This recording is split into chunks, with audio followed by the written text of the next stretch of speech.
and I had it all set up. I'm sorry. Thanks for telling me that, bro. Yeah, I just noticed, so I thought I'd mention it. For $50. A little more. It's $30 a pound. Yeah, which is still a fraction of what it costs you in the little packages. Right.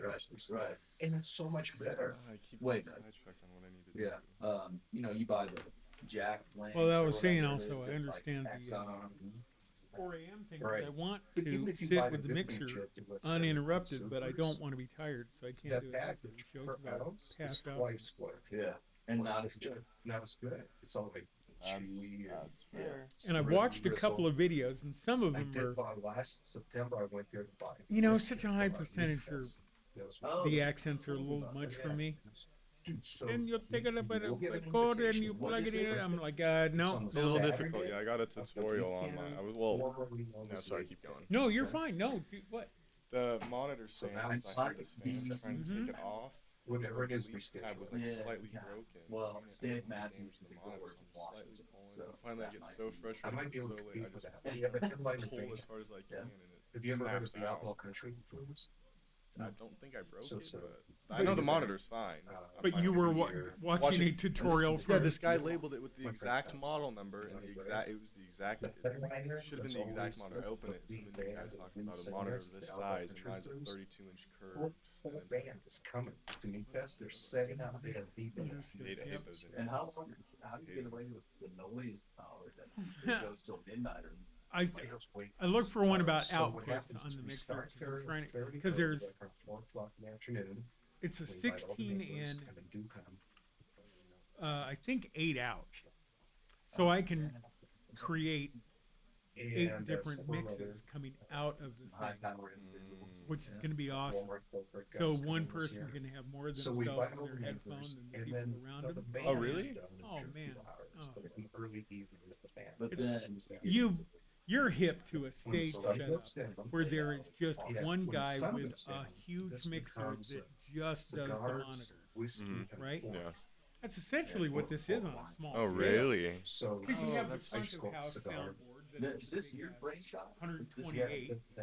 You know that big ass digital mixer Oh, that's out there in the middle, so, right? Yeah, yeah, yeah. 128 in. Then you got a guy How on many the people? stage with a 32 60 and out 80. who's just Okay. mixing for their in And ear. then the people that we Oh. want to make sure stay for cigars. So what I have is a are 16 in, very- but I still the have most 8 out. I interesting got of the that most guy on the interesting stage people. mixing.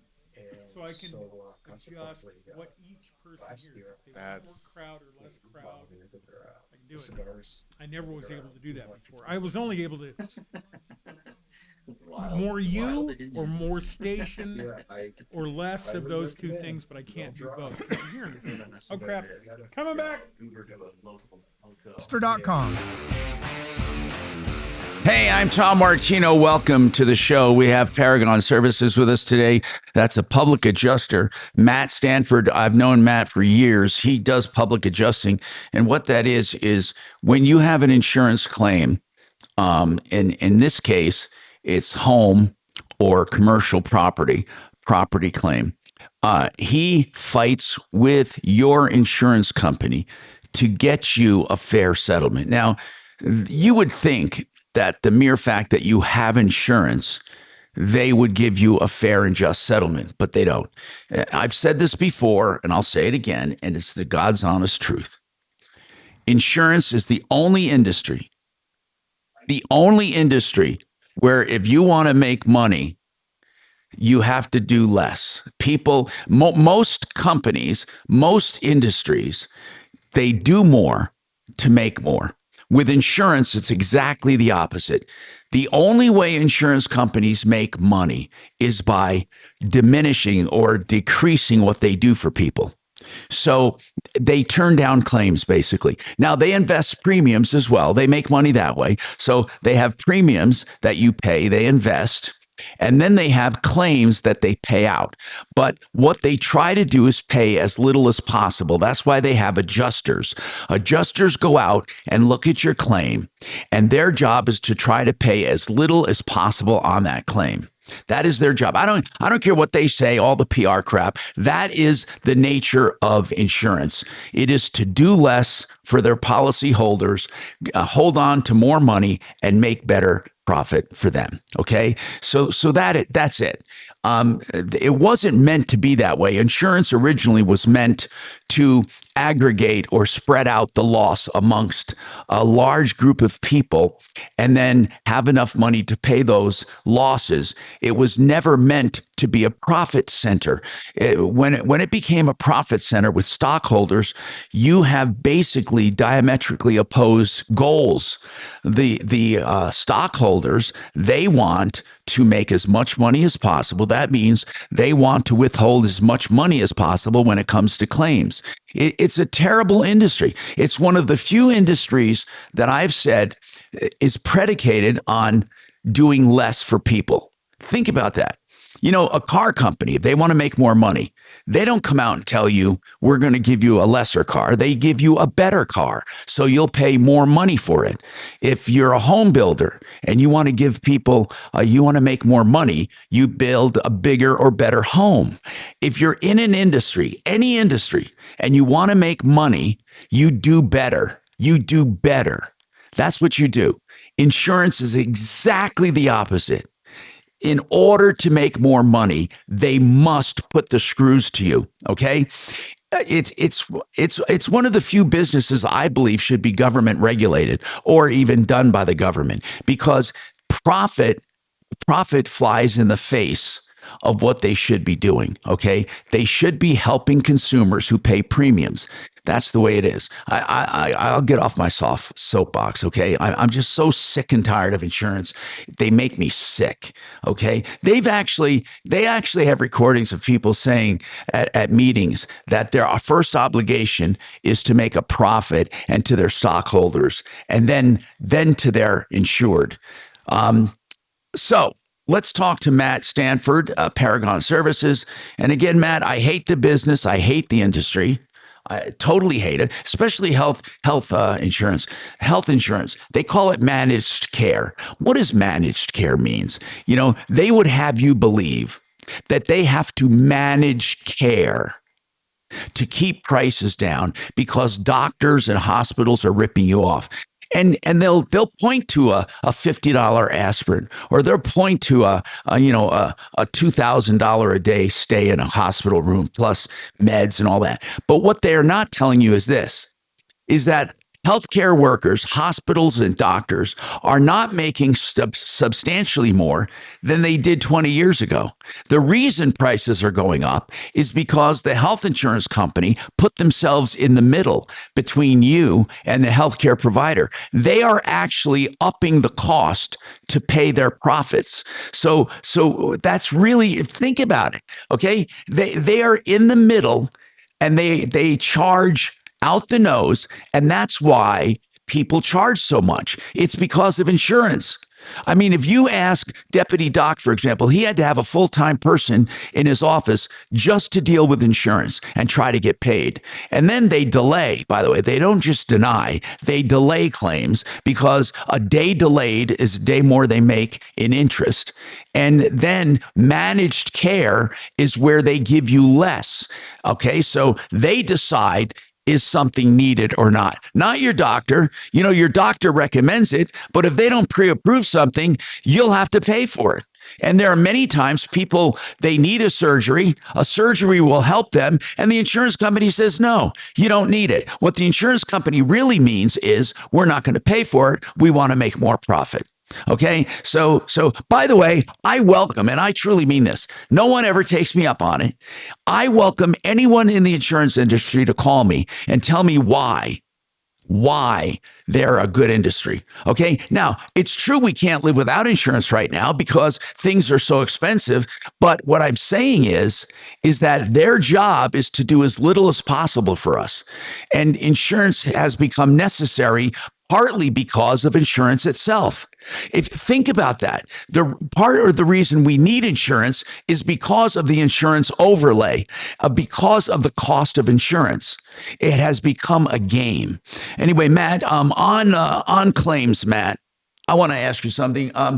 Percentage-wise, I'm serious now. I want you to give me from your experience, when you go and look at a claim at a house, how many times have you seen, percentage-wise, would you say, in your career, it was a fair and just settlement out of the gate. Oh, very rarely. I mean, I have seen it. Yeah, okay, but that's but, good, but yeah. most of the time, that's an independent adjuster from out of state who gets paid more to approve. Okay, I want to talk about that real quick. When we talk about insurance adjusters, you have insurance adjusters. They work for the insurance company, and then they go out and they adjust the claim up or down. It's always down. What they do is they say, okay, here's what you need, and they try to make they do try to make sure the insurance company isn't getting ripped off. That's legit. They also truly try to make sure that the insured person is not cheating them. And okay, so that's for real. But then they look at the claim and they may say, you don't need this, you don't need that. We're going to do this, we're going to do that. And they are called an insurance adjuster and they work for the insurance company. Now, when the insurance company is busy and they don't have enough adjusters to go around, like when a hailstorm comes through, they hire something called an independent adjuster.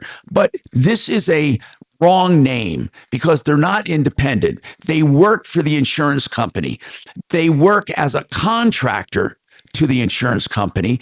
Their goal and their object is to help the insurance company. So they are called independent adjusters. Then you have Matt, who is a public adjuster. He works for the public. He works for those who are insured.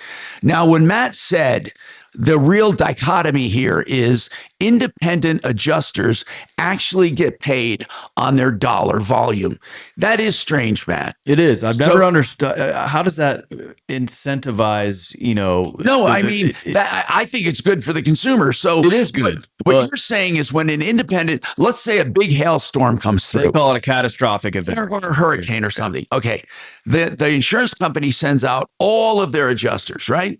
They don't have enough to go around. So they hire independent guys to go out and do it. These independents are paid based on what they settle. It's a tiered structured settle. So if they get above 20 grand, they get, another couple $100, or they go above 30 grand. Then that is exactly the opposite of what I was saying. Most insurance adjusters that work for the insurance companies, their job is to keep the claims as small as possible. Right. But you're saying an independent adjuster is actually incentivized to pay out more. Yeah, and only why? Only in a catastrophe though. Only with like a hurricane, a big hurricane or a big hailstorm. And it's quick and down and dirty. So after a few weeks, that goes away. Okay. But I think the reason they do that is because that incentivizes the people to deploy. I mean, who wants to go to a disaster area? Okay. So in order for them to get these claims done, they need to get them done quickly, and they need to hire independents. And an independent adjuster, you're saying, is not going to move temporarily to a state or a city to live for pennies. You got to pay them. You got to pay them well. Yeah. And so you could be there for 2-3 months, and especially like in a hurricane. Is that are catastrophes the only time they hire independent adjusters? Yeah, they call it a cat team, right? So they deploy, and you're right, they do actually get paid by the insurance company, so they're not working for the public, but they are third party. Are they easier to deal with than the ones that work directly for insurance? Yeah, in my experience, I mean, I can't speak for if a homeowner is there without me. I don't know, but if I'm there, it's hey, let's get the checkbook out. Let's figure this out. And that's when I really hone in on, all right, let's look at every single thing, siding, windows, all of the components, paint, everything other than just, if we're talking about hail damage, other than just the roof. I mean, there's so much more. Yeah. By the way, so what the point I'm making is this, okay? If you are in the middle of an insurance claim, you may need help. And that's where you call a public adjuster. And they get paid a small percent on what they get for you. And I would say they'll almost always get more than you can get on your own. Okay. Almost always. And you deserve a fair claim. And there are many things that an insurance adjuster will not pay unless you get help. And we have some cases, and Dimitri gave me permission to talk about this. We have some cases that are just out and out wrong. I mean, Matt, it doesn't take much for a contractor to say, okay, it's going to take X amount of dollars to fix Dimitri's damage from the water, right? Right. And Then his contractors, Szymanski. Right. Genesis. Genesis. Yeah. Genesis Total Exteriors, they're going to give him a fair and just price. And then for the insurance company to say what, Dimitri? Just arbitrarily saying we're not going to pay it. Yeah, it definitely feels arbitrary, especially since their denial letters really don't go into any great detail. They just say no. Basis. Yeah, there's a little more to it than no, so I don't want to smear them like that, but there was no satisfactory explanation for why they denied my claim. Turn his mic on. Huge. We're talking about a really huge gulf. Mark Szymanski's bid was at least $50,000, approximately $52,000. The insurance company offered me $17,000 and change. And so we have this delta of over $30,000, and we're fighting over this. Right. I hired Matt. I'm not getting any discounts or anything. No, I get hired it. Matt to even file the claim for me because I expected American Family Insurance to be total douchebags when it comes to covering the damage to my loft. And so, and that came true, and Matt's been managing it for me. All right. So basically, if you're in the middle of a dispute like that, give us a call. Mark used Matt, and he's done, listen, it's a miracle what Matt has done. Go ahead.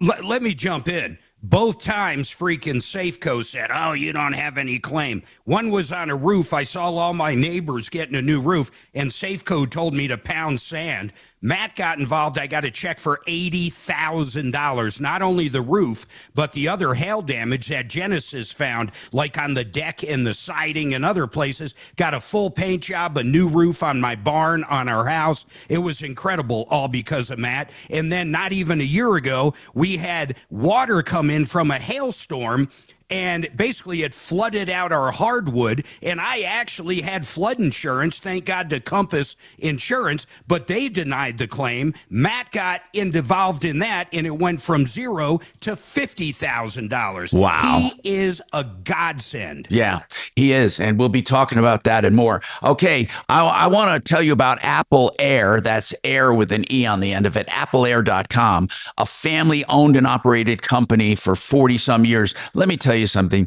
They're wonderful people. I've known them from the beginning. They've been on my referral list the whole time. If you want a great company for heating and air, call, because this is a company you can trust for great prices, great warranties, and great products. appleair.com.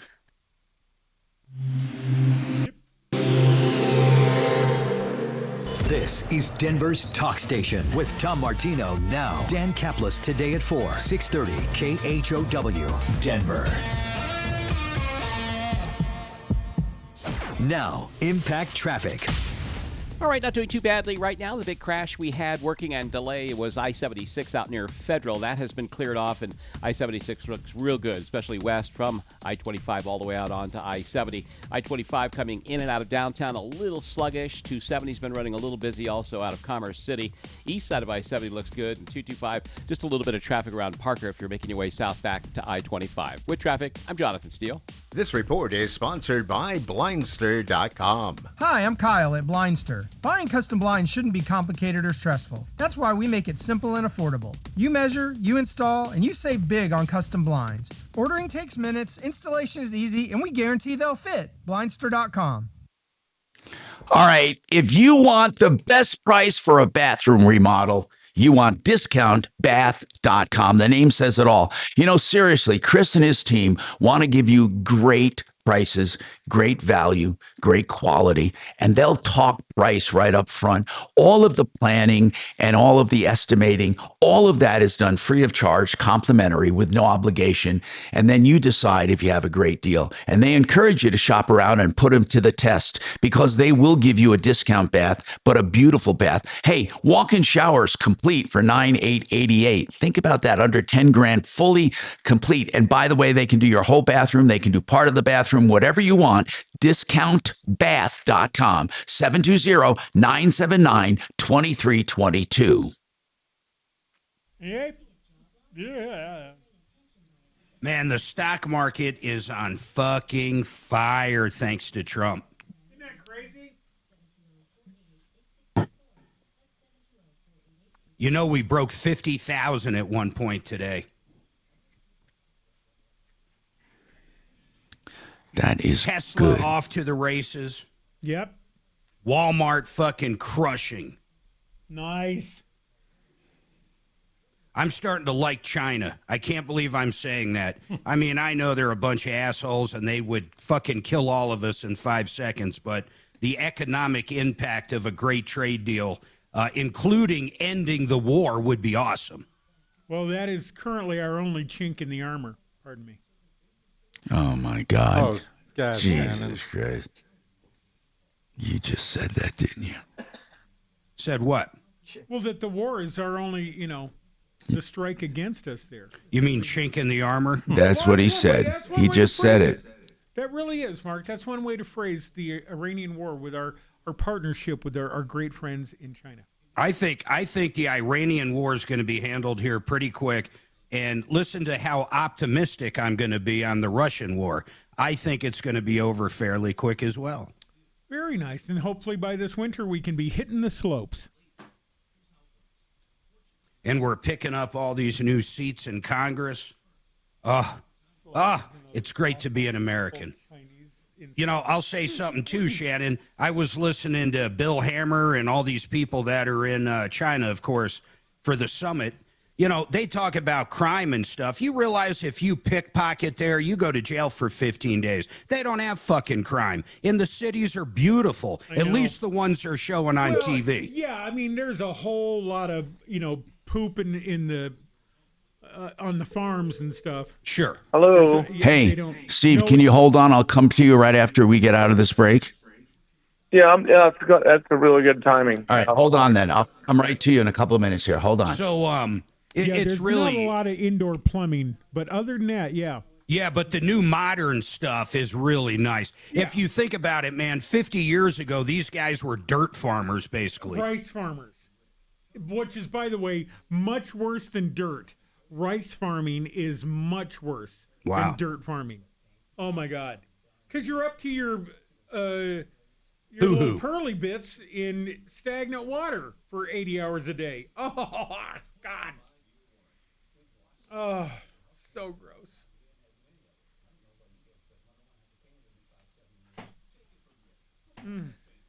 Everybody out there needs to look at their 401ks, though. Holy shit.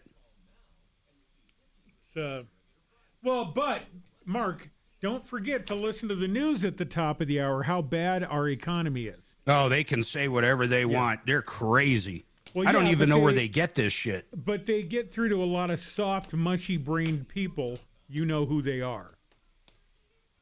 Yeah, apparently they don't have 401ks.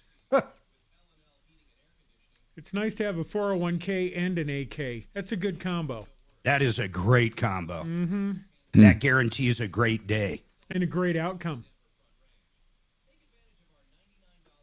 Keep in mind I really like this new handyman. That they can subpoena these tapes when they start talking about shooting and guns. Well, and I'll be right there testifying. I'll be right there testifying. Roofing.com. All right, I want to talk to Steve Moss, and he has the Rock and Roll Brewery and free pizza Saturdays. If you've never seen a beer garden, it's a cool thing, man. Really cool. Where you gather out on an outdoor patio and you enjoy the day. Explain the beer garden and how it's limited occupation here. So if you want to get in, you got to call. You got to reserve your spot. Steve. Hey, Tom. How you doing? Doing good, man. Tell us about your garden. Well, it's kind of a really unusual thing. I've been brewing since the middle 80s, and I'm only 27 years old. I don't know how that works. Right. But I've been brewing a long time. I've published in books and everything. I've kind of a pioneer.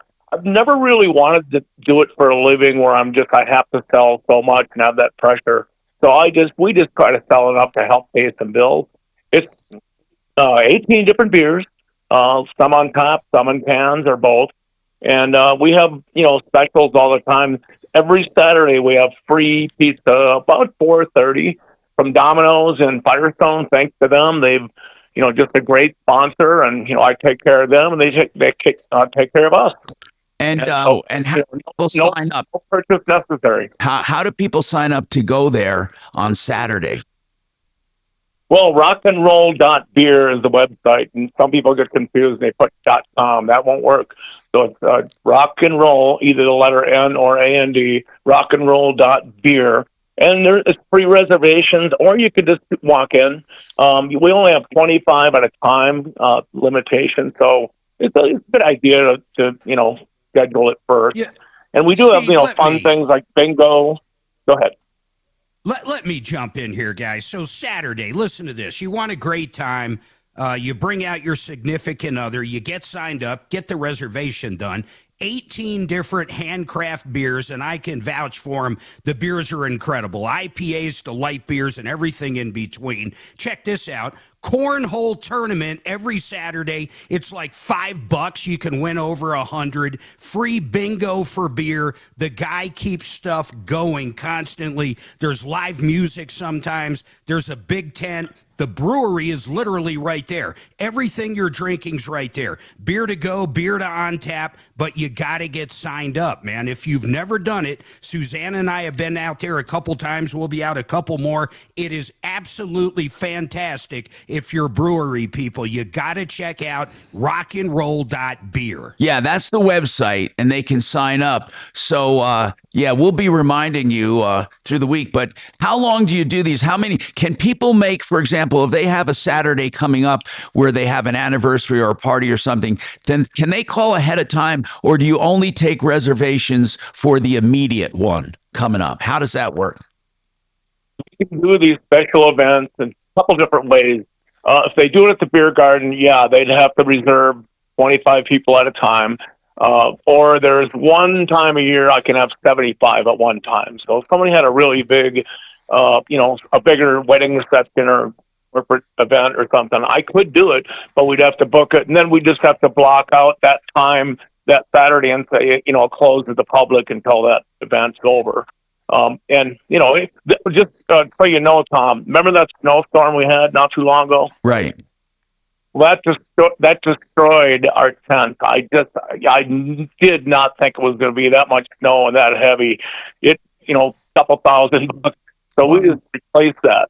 Yeah, we just replaced it. So I could sell a couple beers this weekend and feel better about it, just to pay the bills. That's for sure, man. 18 handcrafted beers and beer lovers paradise there, plus a bunch of games and fun, and it's a wonderful time. Rockandroll.beer. Thanks for being on. We appreciate it, bro. And free pizza. Okay, free pizza. Thank you. Compliments of you said Domino's in Firestone.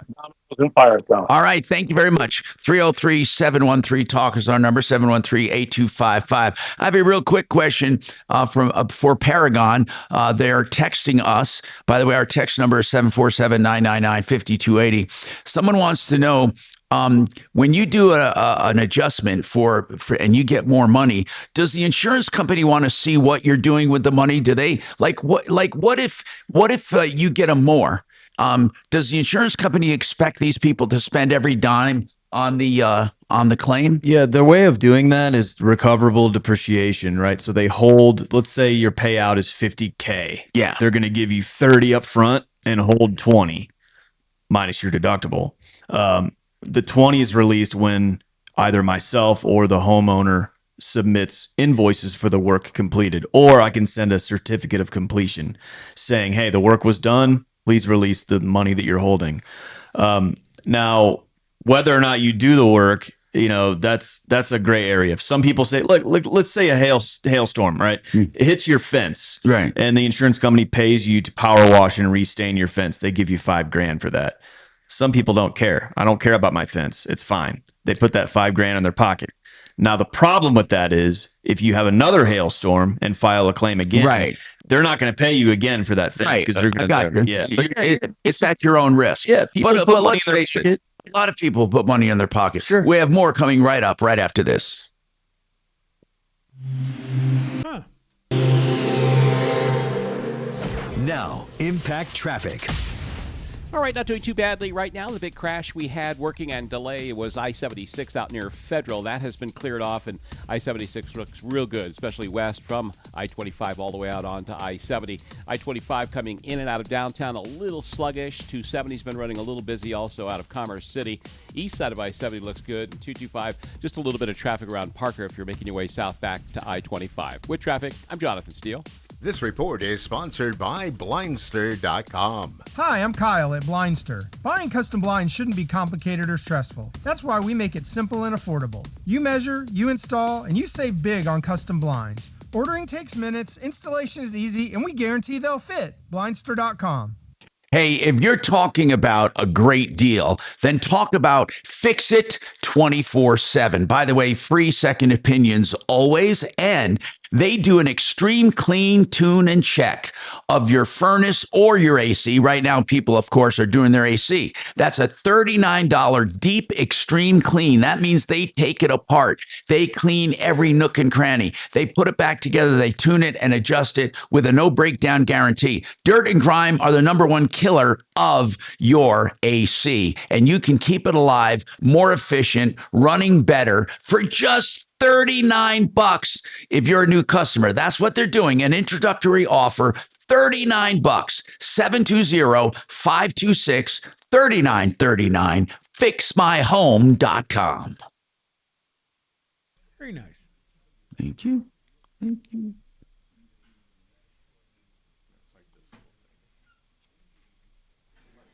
Oh, get the hell out. Really? Oh, my wife is at the store. She's asking me about something here. Do it. Is this all your money, or is Mom in there somewhere? No, it's all mine. Come on, spend some of Mom's money. Oh, no, I thought you were... Oh, spend some of Mom's money. What's she doing? She's sitting on a nest egg? No. She got a thing? She got a thing on the side? Your mom got a thing? No. All right. You're with friends here. You can tell us. Yeah, she's watching now.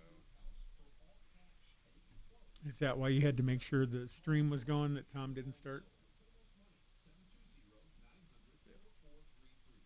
You're pretty smart, Shannon.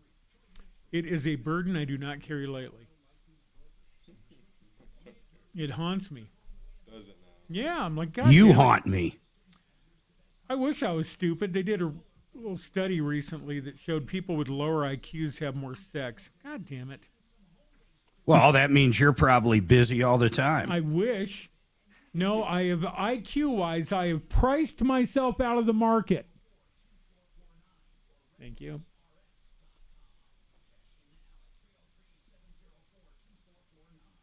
Dealing with Quantum Health calling me yesterday about, we're just calling to check on your health and your happiness. Things okay? No, everything sucks. Leave me alone. Blow me. That's always when someone like at a store says, "May I help you?" Yeah, I could use a little quick hummerdoodle. You got a minute? But it doesn't go over well. But yeah, the poor lady with the health thing out of Ohio, calling me out of Ohio, don't you know? Said, asked about substances, and I go, well, unfortunately, I quit drinking and doing drugs in '08, so my life was sucked ever since. However, I do occasionally have a cigar. Is there any way we can get you to stop doing that? I said, oh my God, out of my cold dead hands, you twat waffle. As a matter of fact, if you don't bite your tongue, I will. It's my last joyful thing on the planet. Leave me alone. Beer? No, that was in '08. I quit drinking. The day before Obama spoke at Mile High was my last drunk day. Which is funny because I was there at Mile High. Gross. Well, because it was the day before that I played the donkey and goat sound effects over Ted Kennedy's speech from the It's a great story, though. God, listen to this ass. Do you have that recorded somewhere? So about 2 years later, I get into one of the promotional vehicles, and it starts playing on the car stereo. I'm like, what's going on? I hit eject. Somebody had made a CD of that day, that hour or so, maybe 40 minutes that I was at the station doing that. They'd put it on CD and it was stuck in the damn player of one of the old cars we had. So do you have a copy of it now? No. I don't think I'm not the type to I wouldn't have snapped the disc in half or anything obnoxious like that. So I don't know who did it. I don't know why it was in there. I don't know where it ended up. But obviously somewhere somebody has a Our copy of YouTube me. audience would love to hear that along with myself. Oh my God, I was such a dick. Well, I was still What do you mean, drunk. were? I mean, I was F off. Hey. I was hella drunk. Yeah, Somebody that's said, great. "Well, I when was liked the his last time you had a past drink?" I tense. said, well, in the parking lot after I parked the car here. What are you talking about? I'm still drunk. Oh, well. Everything's fine now. I'm a much better person. Stop. Shut up. Stand by. Hey, I'm Tom Martino, DenverRegen.com for stem cell therapy. I've had it done. I can attest to it. They do a great job. Good people. DenverRegen.com. Hey, let's talk. What's on your mind today? I do have some consumer stuff I want to get to, pretty important stuff. But by the way, do you know that that there is a website that every year they're a PR website and they help companies with branding. They help companies with press releases, news releases, all that. And they do an extensive survey every year of trusted brands. And it's called PR Newswire. And they're very credible as far as their research. And they want to see, the impact that advertising and promotions and things have, even packaging on brands. And what do people consider to be a trusted brand? And it depends on the category, right? If you take a category, just pick one, like food and beverage. What's amazing is some of these brands you may not heard of, but they sell like crazy and they're like way up there. Well, Hormel we've heard of. They're like in one of the top 5. And Silk, that is an almond plant-based milk. Silk. And for example, with baby products, I've never heard of this brand called Dreft. Dreft. I've never heard of them. Whereas Gerber is way down on the list, Johnson's Baby. But what they do is they look at the sales and they look at the brand recognition. And when people are at the supermarket, what's amazing is they did the survey, and many of these trusted brands that people buy, they only recognize it when they're at the store and they pick it up. In other words, they don't really even know necessarily the name of the brand, but they go and buy the same thing all the time. But like they can name, for example, Kraft, for example, right? But they don't necessarily buy Kraft. They buy this one. Oh, it's that one with the little girl on the front, or it's the one with the daisy or whatever. And that's how they do it. So brand recognition has gotten a lot different over the years. It's not just knowing the brand name, it's buying it. And here's what we found what PR found is that people know a lot of brands, but they don't necessarily buy them or use them. They go and buy something else. But with some brands, they have both recognition and sales. Like you've heard of Olay for beauty products, Revlon, Schick, Maybelline. Those are all up there. Neutrogena, CoverGirl. Those are both recognized and patronized, whereas there are some brands that are you've probably never even heard of, but they sell like crazy, and people buy it based on the logo or where it is actually in the supermarket itself. Like they actually used to going to a certain section, and the bottom left corner is where they always get their margarine or their butter or something like that. And when it comes to general groceries, the number one name is Kroger. Kroger outsells them all. And coming up right behind them, ShopRite and Walmart. Walmart has made the most progress when it comes to groceries as far as growth. When they first got into it, they were way down on the list. They are really strong, really, really strong when it comes to groceries. The top 3, Kroger, ShopRite, and Walmart. Safeway is number 4. And then Aldi, I've never heard of. But we have more coming up.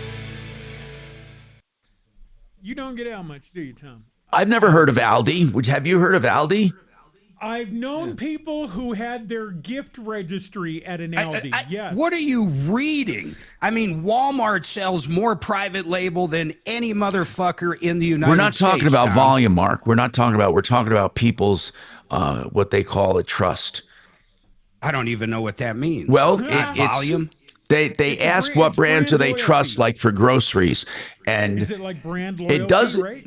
It is brand loyalty. That's right, and it doesn't have to do. It doesn't have to do with total volume of sales, but it has to do with what they do with their loyalty. What do they total buy? volume in dollars, they crush. Well, sure. I mean, they have more stores than Kroger. Walmart's all over.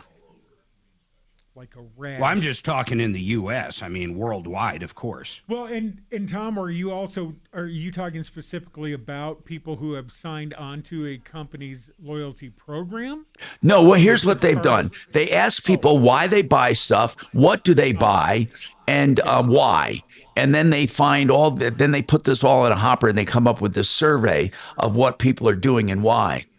Love it. For example, with cheese, Kraft actually had both recognition and loyalty. Some have recognition, but people don't buy it. They just know it. For example, they know the brand. The brand is very popular, but they actually don't buy it. Which is weird. And then some of them, they buy and they know. Other ones, it depends. The brand recognition is not always the reason people, in fact, it doesn't always drive sales, is what I'm saying. Right. The actual recognition. That's cool. I mean, Cool. Kleenex is probably the that's purest you're one, right. 'cause That's a tissue, right? Yeah, if you grab a box of tissue, They call it Kleenex, right? all of them. Right. Like with household items, Lysol and Tide. Restaurants, they did restaurants too. But it doesn't mean overall sales. It just means why do people buy what they know. I love that. Brands are really a tricky thing. People like branding is important, but what they're finding nowadays is that the brand recognition doesn't always translate to sales. Right. In fact, here's something that a lot of the stores do. Walgreens is famous for it. They suck off of the new brands, or the most popular brands, and they even mimic the colors of the box and the logos, and then they compete with their own vendors right in the store. So they have the Walgreens brand, and then you have the regular brand, and they compete right next door. Walmart doesn't generally make that stuff. It could be whoever they're copying, like you're saying, is literally making the product. Right. So No, they're as not far like as screwing people over in their store. no, of course not. No, But and at Walgreens, it's more likely to be locked behind plexiglass. Everything's locked behind plexiglass at Walmart. If you want a condom, you have to. hey, the shoplifting has really subsided a bit, hasn't it? It's rough, yeah. It's a little because you can't get to the stuff. Oh my gosh. Hey, if there's one thing I wish wasn't locked up, it would be the condoms. Right? You thieving weasels, let's wrap that pecker, goddammit.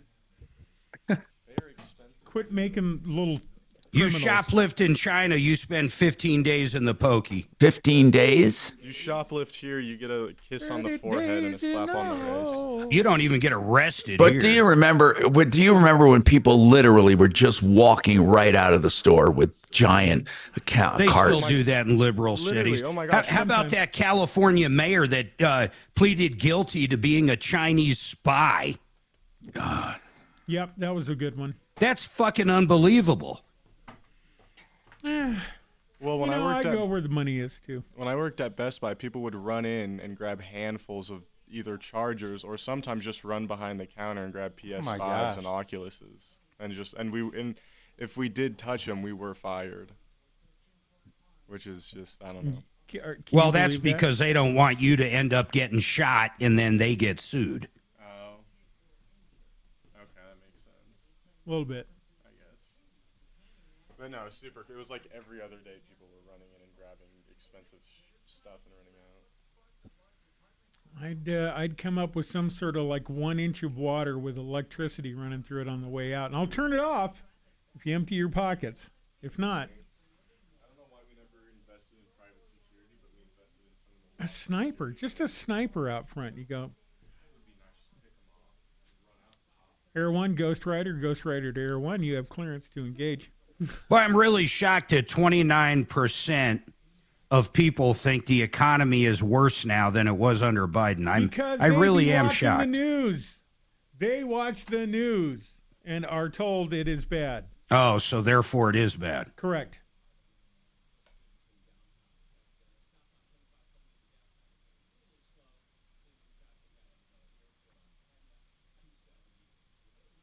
And they never say why. I even asked. No one on here. I said, why?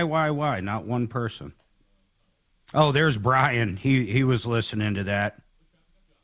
Oh, love him. I am currently drinking some Great Value energy mix. Drink powdered. I love Great Value. They're redoing their stuff at Walmart, but that Better Goods brand, it is a fucking game changer. Mm-hmm. It's better than fucking most other shit, period. Golly, potty mouth.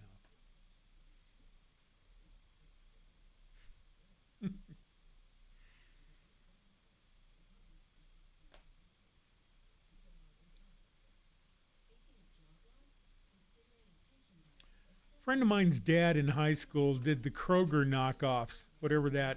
Yeah. What is it? Private selection now? Is that I think what it's I don't called? know. Sounds right. Yeah. I don't go to stores. I have things delivered. Holy crap! They had a pile of dough. He was one of my richest friends growing up. They had a place over in, is it Bel Air? Is that neighborhood off of like Bellevue and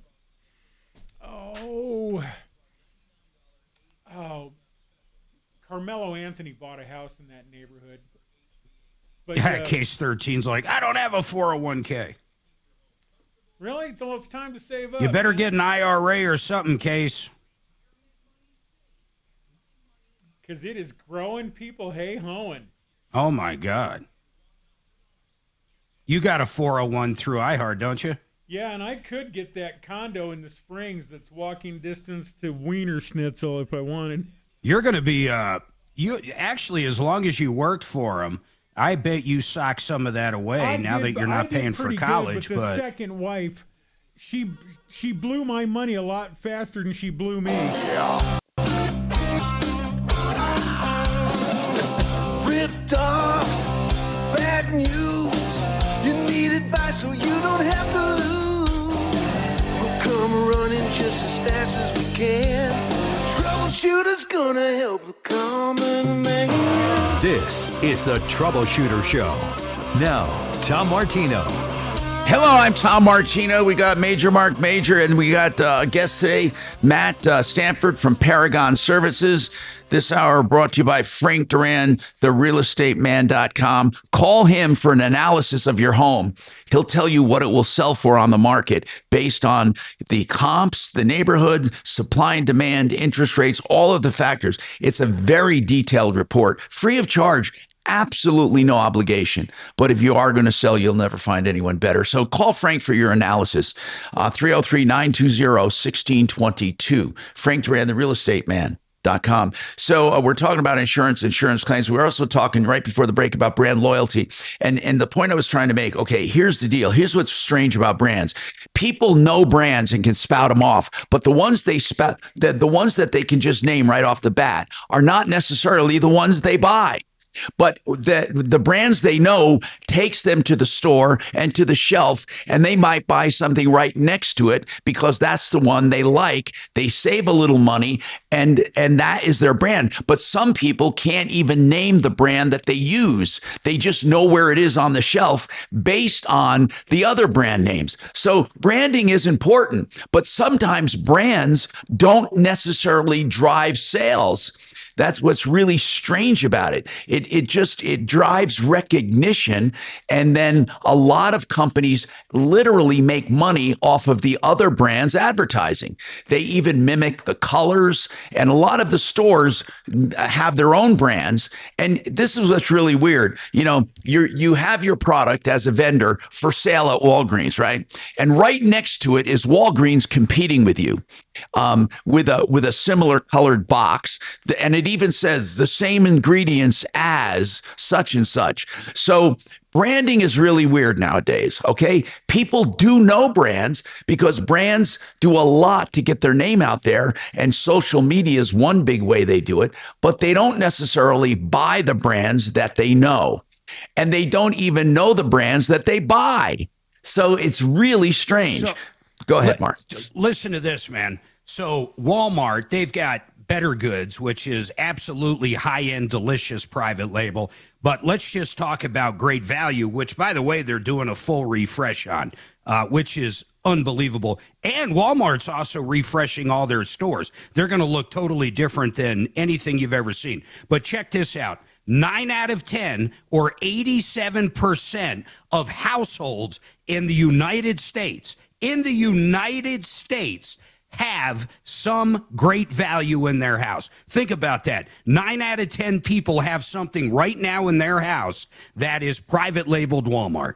Wow, that's incredible. Is Walmart the largest retailer in the world, basically? Oh, God, yeah.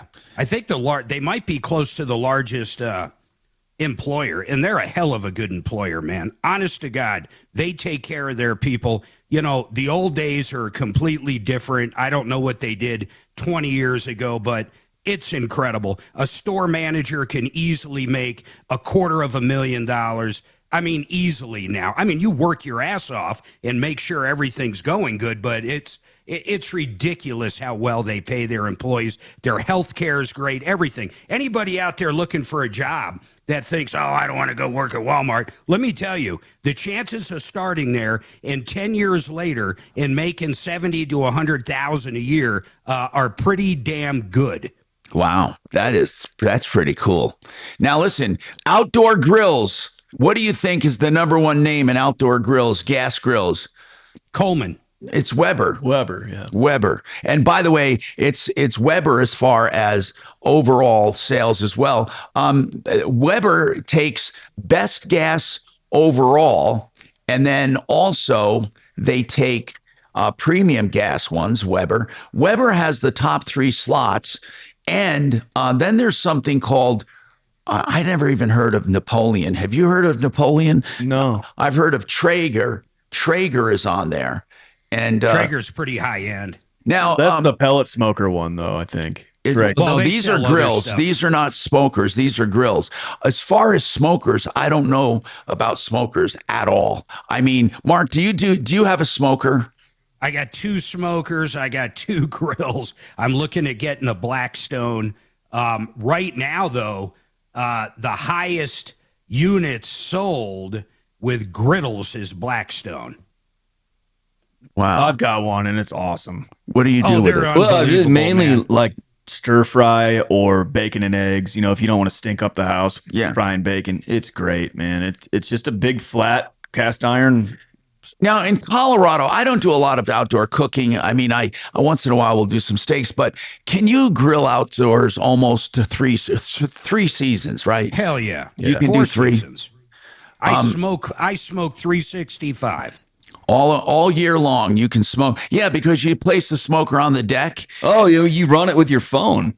I mean, there's an app for the Traeger. You literally run the smoker from your phone. So Traeger, trust me, Traeger's probably the best out there, but right under them as far as top brand sold, and you can save a ton of money, is Pit Boss. I got a Pit Boss. It was half the cost and just as good. And like Matt was saying, I can operate it right from my cell phone. We can keep tabs on it when we're in a different state, for that matter. Okay, so Matt, this guy says he hasn't contacted his insurance company yet on a claim. He didn't say what the claim was. He just said a claim. He wants to know, is it better to talk to you up front or to see what the insurance company does first? How do you handle that? By the way, we're talking to Matt Stanford, a public adjuster. They work for you, for the insured, to make sure you're being treated fairly by your insurance company. So let's talk about that. When do you contact a public adjuster? You can do that at any point, but the cleanest, smoothest way is just call me first. And that way I'm not fighting. I'm just running the claim for you. So if you call me after there's a problem, I have a battle now, right? And that's just never. So from the beginning, you usually can get better results? Yes. So if you call me, if you have some damage to your property, you call me, I file the claim for you, I meet the adjuster, and we just pinpoint exactly what needs to be done, get you paid, and that's the cleanest way to do it. If you call me after there's an issue, well, now I have to go in and say, hey, Mr. Adjuster, you screwed up. And that never, it's not a fun conversation, now, right? Go ahead, Mark. You know something Matt does that he's kind of taught me. Well, I don't do it, but he does. But he kind of taught me about it, and I want him to kind of explain it. When an insurance company with Matt first gets involved, and let's say it's like my claims that were being denied altogether, he got in there and basically talked the adjuster when he met with him after they told me zero. Talks him into just a little piece of the pie, like maybe $5,000 claim. And they're like, okay, whatever, we'll go ahead and take care of that. Yeah. But then, Matt, that opens the door for what? For auxiliary? Well, once they acknowledge hail, if we're talking about hail, once they acknowledge it, now, okay, the floodgates are open. We can go attack them for everything under the sun. Like if you have roof damage, you probably have gutter damage. If you have gutter damage, you probably have siding and paint and window damage. It just keeps snowballing. But you have to get them to admit that there was a storm and to honor that storm date. That's the trick. Someone wants to know, do you represent the homeowner in the appraisal process? We need to explain what the appraisal process is. All right. Okay. First and foremost, you got a contractor or someone who says, okay, Tom, you have damage. I think it's going to cost about 12 grand to fix. That's just, and then the adjuster says, no way we're going to pay 12 grand. We think it's more like 5,500, whatever. So now you have a disagreement. That's not the appraisal process. When do you enter into the appraisal process? And by the way, they call it the appraisal process. That's where you get a representative and the insurance company puts up their adjuster. And what do they try to come to? What do they argue? Do they mediate? What do they do? What actually is it? It's not a sit down, is it? No, it's, well, kind of. So the appraisal clause in your policy, so if you invoke that, you basically hire somebody and you have to pay them. It's not a percentage. You pay a flat rate for an appraiser. Right. I paid $2 grand to that guy, Matt. Right. That was the best deal ever. Right. And he got a lot for it. Your appraiser. You got to pay him. Yeah. And so it's not a percentage like my fee is 10%. Right. So. Got it. So you pay them, and what do they do for you? They quantify it? So the insurance company hires an appraiser, and then the two of them meet on site or they negotiate remotely. Most of the time they meet on site, and they basically, most of the time, 90% of the time, it sides with the policyholder. If they can't agree, then you hire an umpire. That's even more money. So now it's almost like a miniature court. Really, the umpire's the judge. The consumer's paying their share. Yeah. During this process. Yep. Now, does the insurance company have to go with the result? Yes. And then you lose your rights to pursue it any further. Whatever the verdict is in that, you can't take that into litigation. Policyholder? Yeah. Yeah. Even the policyholder. With appraisal, the verdict is it's so okay. Well, then let me ask you this then: why doesn't Dimitri do the appraisal process, or do you have a choice not to do the appraisal process? They can't say, "Wait a minute, because they're not covering some stuff." Tom, it doesn't have to do with that. They're basically saying it's not covered. There's nothing to argue about. Well, and to further your point, Tom, the insurance company can't force appraisal. It's the policyholder. Okay. Yeah. Okay, got it. So a policyholder. But wait, Matt, I want to clarify something. If the insurance company, like on a roof, says there's no hail damage, there's no appraisal process because they're saying there's no coverage. Right. Appraisal is only scope. Right. Scope it's of it. Disagreement on scope. On how much it's going to cost. Tom, on ours, we had They were offering like 22,000. We wanted like 65,000. So, excuse me, I had to cough. So I hired the guy Matt told me to hire. He came out the same exact day along with them. They both met at my house, spent about 3 hours going over everything, and then they both disappeared. They came to an agreement, and I got like 48,000. Wow. Okay. Yep. Got it. Now, as far as the consumer, if they they're going to pay some of it for Dimitri, but they won't pay it all. He could choose to do the appraisal process. Absolutely, but we just figured for a case study almost, let's put this into litigation. And Dimitri's he's a bulldog, right? Okay, he wants to go. So you don't have to. They can't say, "Wait a minute, don't go to court first. Do the appraisal." No, they can't do that. Instead, not just first do the appraisal, instead do the appraisal. It sounds to me like the appraisal process is like binding arbitration. But is it binding on the consumer? Yeah. Dimitri, it's not binding. The next process after that, the umpire is, right, Matt? Right. Well, that's what I mean. The umpire is part of that, this arbitration process. And why did you choose not to do that way, Dimitri? Well, I felt like I'd rather bring the case. So I don't know anything about the umpire. I don't know how he or she's going to rule. What I don't want for them to do is to kind of split the baby. You know what I mean? Because that still doesn't cover my damages. Okay. So my preference is actually to go to court and litigate this in front of a jury. And then also demand treble damages from American Family Insurance. Okay. And that's what you can do. And I wonder how many times insurance companies actually let it go that far. I mean, that's... Hey, Matt, if someone does go into court, if Dimitri did, but let's say the policy limit, none of that... okay, so how does this work? If the policy limit's 100,000, I'm just using round numbers, and they don't even want to pay that, and you go to court, and it turns out that really there's 400,000 in damage because they actually dragged it into court. Could he get 400,000, or still the policy limits are the limits? I don't know. Yeah, I don't know that the policy limit. No, I think the penalty can go above and beyond it. The statutory damages, right? Like the treble damages, that has nothing to do with policy limits. Right. The policy limits are only for what's wrong. Okay, we have more right after this. I'm Tom Martino, 303-713-8255. By the way, Apple Air. I can recommend them highly. AppleAir.com. Get your AC in shape. If you need something, they do free second opinions. That's air with an E. AppleAir.com.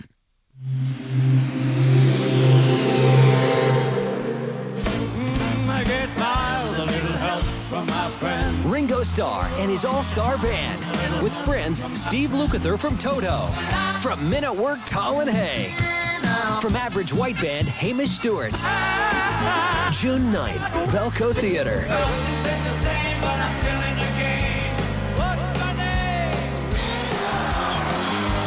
On sale now at AXS.com.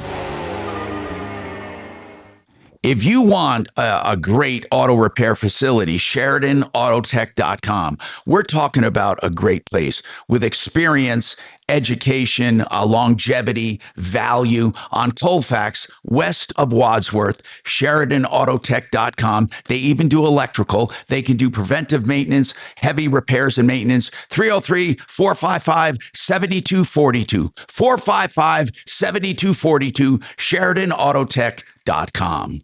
Do you know what I love about Gravina's? They have heritage. They've been around like 65 years or more. But they also have something else, and that is a selection. They have 50 brands of windows. Think about that. So that is really choice.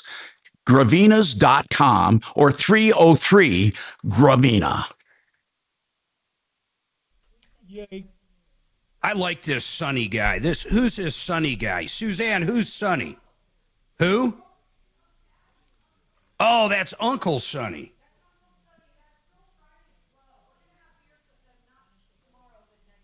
Oh, cool.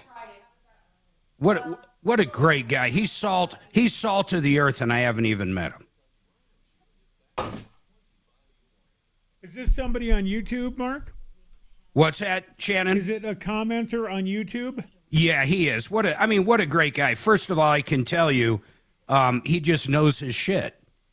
And so at what point are you going to block him? I'm not going to block him. I think he's 100% wonderful right now. Let's put up a poll. How long before Mark blocks Sonny? I'm saying... I would never block Sonny. He's my bro. 3 weeks. 3 weeks, Mark will block Sonny. All right, let's see. Will Mark block Sonny? I don't know why anybody would think that. Now that the poll is up, you will block him in the next hour. There it is.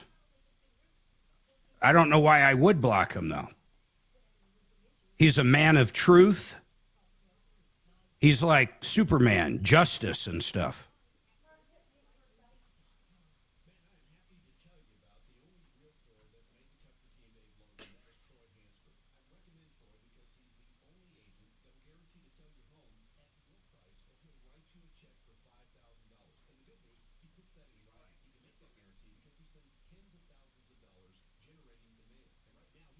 I can't believe people would think that.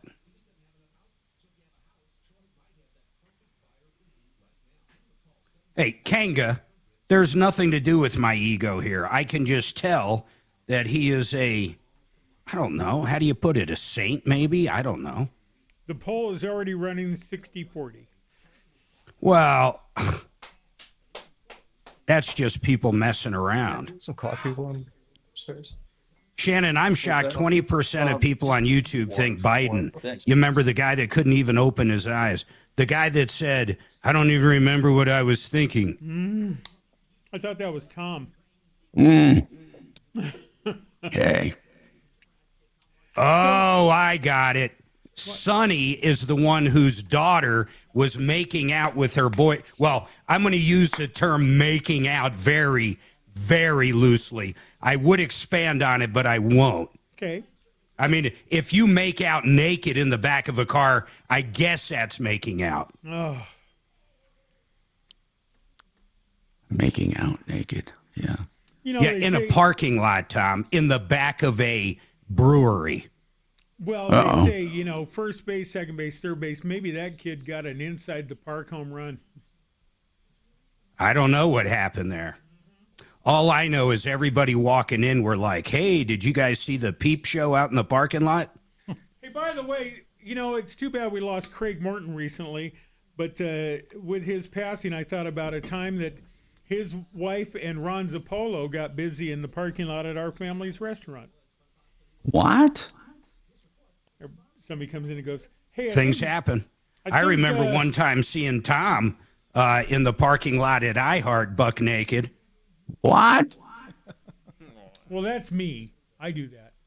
Oh, stand by. That time you were in Shannon. American Stories. Hi, Tom Martino. Hey, if you need a will or a trust, or if you're facing probate or you want to avoid probate, we love Dan McKenzie, McKenzie Law. 833-CO plans. Everyone needs a will. You need something, and he can do it for you with personalized attention.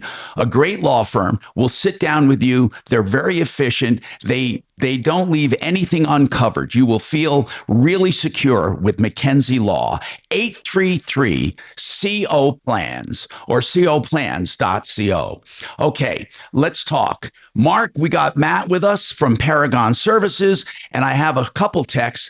But basically, what most people want to know is, why don't people just call you right off the bat for everything? Will you tell them, hey, you don't need me on this. It's small. It's not that big. How do you handle that? I have done that before where, it's just some kind of leak in somebody's kitchen and it's just, maybe $1,000 worth of damage and it's probably not worth filing a claim. That does happen. Or you can do it on your own, in other words. Right. They don't you don't need me. I actually I do get calls now and then for auto coverage, and I always direct them to petty details. Petty details, right. So, I don't do auto coverage. I just do property. I'm glad you invoked that word. Those guys are phenomenal. Talk about free advice. If you want to know the value of your car, 100% for free. If your insurance company's playing games and doesn't want to give you the proper value for $500, I think he bats 500, man. It's incredible. So what is he? Is that the right term? Bats 500? Is that high? Is I that think good? 500. That means you get a half. Okay, you get I a totally no, screwed that up no, then. no, no. That's considered good. If you get a hit half the time, that's batting 500. Yeah, but I think he bats like 900 then. Oh wow. Okay, what does he do, Mark, for the 500? $500. See, it's kind of close to like the appraisal clause. He will go out there and find real comps of that vehicle that got totaled, and he will basically figure out what your insurance company should be giving you. Now, if someone else hit you and their insurance company basically doesn't want to pay you diminished value, he will argue that as well. You know, we were talking about this, and this kind of ties into Matt. Think about this, Tom. How many people in Colorado, let's just take our home rule here.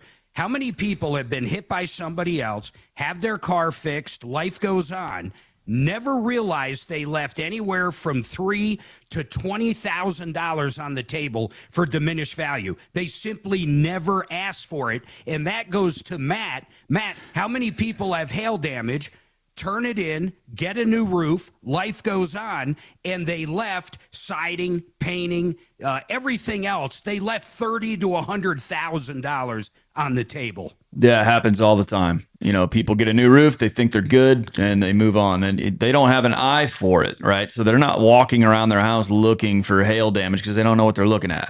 You know, I can look at any kind of siding product, whether it's vinyl or hardy or smart side, and if there are little chips, little divots, that's covered under the policy. But that adjuster is not going to make you aware of that.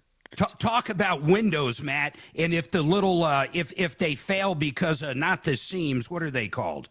Yeah, the sashes or the beading. So you'll start to see kind of a milky haze develop in the panes. Between the panes. That window's failing, you know. And now you're talking big dollars. You got one side of your house that's got decent windows. I mean, even builder grade is what, 40 grand in windows? Oh, the windows are outrageous and they just keep going up. I mean, it's unbelievable. So, okay, I got a text here about doing your own work. Are they allowed any kind of profit if they want to do their own work? Yeah, so overhead and profit is designed for like basically a project manager, you know, or like a contractor that babysits all the trades.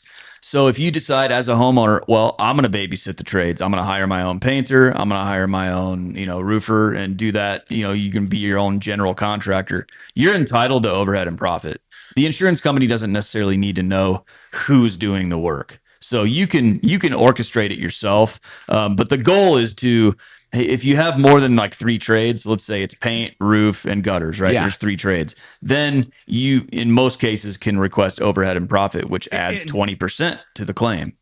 So, and Matt, a lot of people think, hey, why would I pay Matt 10% of my claim?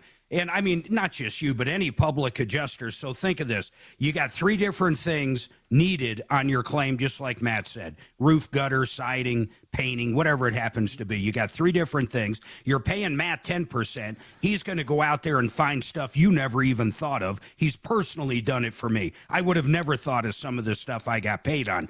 And if you're getting 20% overhead and profit in that check from the insurance company, you only owe Matt 10. So think about that. You're getting an extra 10% in your pocket for basically playing general contractor. Am I correct, Matt? right. That's exactly right. Okay, so what are some of the big mistakes do you think people make when it comes to filing a claim? Is it they don't do anything wrong? It's just the insurance company, right? I mean, what can you do wrong as a homeowner? One of the biggest things I see people do is they call their insurance company and say, yeah, we had a hailstorm. And they say, when was it? Oh, I don't know, 2-3 years ago. Don't do that. All right. You need to have a firm date within a year of filing the claim. So if you tell them, well, hail hit a couple years ago, I guarantee you they're going to try to say, well, that's old hail and it's not covered because you didn't file the claim in time. That's the number one mistake that I see people make. All right, 303-713-TALK, 713-8255. One clear choice, garage doors. When you're talking about garage doors, you're talking about the door, the opener, and all the components. One clear choice doors can handle All of it. 720-370-3987. No one comes close to these guys. They have 24/7 service as well. In case you can't get your door closed and secure your home, it's oneclearchoicedoors.com. Mark is going to take the lives. HD2 Denver. KHOW Denver, an iHeart radio station. Ryan Schuling, mornings at 6. Dan Kaplis, afternoons at 4. This is Denver's talk station, 630 KHOW. Now, impact traffic. Now, we did have one closure due to rock scaling, but according to CDOT, that's going to be the only one today. So good news for anyone that may be heading east or west. Down Floyd Hill out of Idaho Springs. Mountain roads are in great shape. The one delay in the foothills, of course, is US 6 west of Golden near Tunnel 1. That's up Clear Creek Canyon. We got backups there. City traffic looks real good. There's some volume coming out of the airport. Little heavy from Tower heading back on to I-70. I-25 has been a little crowded coming in and out of downtown, but I-25 between downtown and the Tech Center are still only 10 minutes. With traffic, I'm Jonathan Steele. This report is sponsored by Blindster.com. Hi, I'm Kyle at Blindster. Buying custom blinds shouldn't be complicated or stressful. That's why we make it simple and affordable. You measure, you install, and you save big on custom blinds. Ordering takes minutes, installation is easy, and we guarantee they'll fit. Blindster.com. All right, I was going to say Red Rocks Roof and Solar. It's now Alliance, but here's the bottom line. We had Brooke on yesterday. There is still time to get a commercial solar system and get up to 80 to 100% of it paid for through grants and tax credits. It's got to be commercial. On top of that, I want to tell you this. If you have a residential solar system, want to add a battery or have warranty work, but the people that put it in are out of business, you call Brooke. She can handle a lot of this. Maybe an inverter went out that's under warranty. She's got connections with the manufacturer. And of course, there's no tax credits anymore, but if you want an off-grid system or anything else, you call Brooke. Call her now, Red Rocks RS, as in roofandsolar.com. RedRocksRS.com. Very nice. Thank you. Thank you. Thank you. Thank you, Tom. Yeah. Seriously. Oh, thank you, Shannon. It's small. It's not that big. Oh, Okay, that's good. what. Wait, You know, say that again. It's small. It's not that big. Wow. Is that what you told Steph? I probably has it on his resume. My favorite's what we got, what he said in the shower. That's probably my favorite. Dragon has all that. He'll be taking over shortly. Do you know what he said, though? Oh, I think you recorded it. Dragon just came in and tried to quote it to us, but he added a word that I'm not going to add. When I'm in the shower, I like thinking about that big old dick. Uh-huh. That is some of my finest work. Oh, my God. The one that you just took, there's a couple of them. There was no editing, and it was just beautiful. A thing of beauty. Although I've learned if we tried to grab every one, all we would do is grab them. Just be here all day. All day and all night, trying to catch up. I'm not recording when we're on YouTube. I'm not recording during the breaks. I know we're on all the time, but oh well. Have you blocked that fella yet? Say that again? Have you blocked that fella yet on YouTube? No, of course not. Why would you think I'd block Sonny?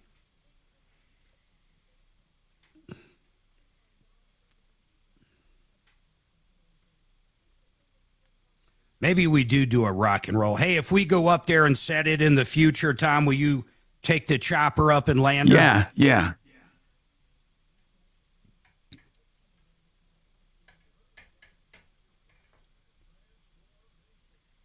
Hey, I guess I got to get a best of for you guys week after next. Right? You know what we could do, if you're good for it, raffle off, you come land and we raffle off one ride in the helicopter. I mean, you can't be flying around all fucking day. That would be fun.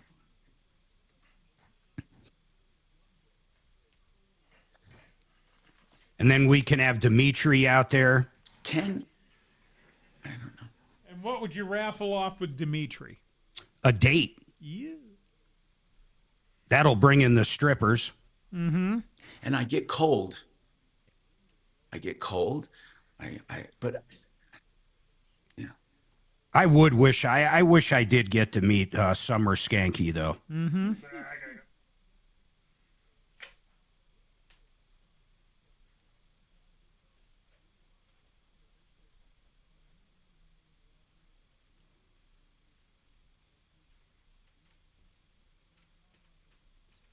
We could get Steve to jam out with his band too. This guy can play anything. yeah, he's really good. Steve is really He's good. incredible. In fact, I don't even know if this is a reality with you right now, but could you get up there and jam out on the drums at all? Yeah, if I'm feeling good, I can. I just have That these. could rock too, man. Yeah. We can get Dimitri singing. Can Axe join in? Yeah. Hey, Axe, can you actually play pretty decent? Like, can you keep a riff going? Not my own. I can't hear him. Not my own. What does that mean? Not my own. He'd have to have somebody with him playing. Oh, okay. Or he could, what we used to call Dick in the hits. He could copy somebody, right? Ooh, we could auction off some of Dimitri's smell. Oh, God, Signature scent. Jesus. You can come and smell Dimitri's signature smell. And we'll raffle off a bottle of it. One of my favorite Lettermans. Do you remember when David Letterman used to do supermarket finds? Mm-hmm. He held up a bottle of Red Fox urine. You know, it's something you can get at a hunter store. He goes, Red Fox urine. He goes, oh, well, why not? Paul Newman has his own His own spaghetti. This is guaranteed. Hey, Tom Martino here with Marc Mager, and we have Matt with us from Paragon Services. Matt, what would you mark as the biggest success in your history? What would give me an exaggerate, not exaggerated? I know what it's going to be. You know what it is, Mark. Yeah. What is it? It's this. It was a big commercial property up in the what they call that Louisville fire.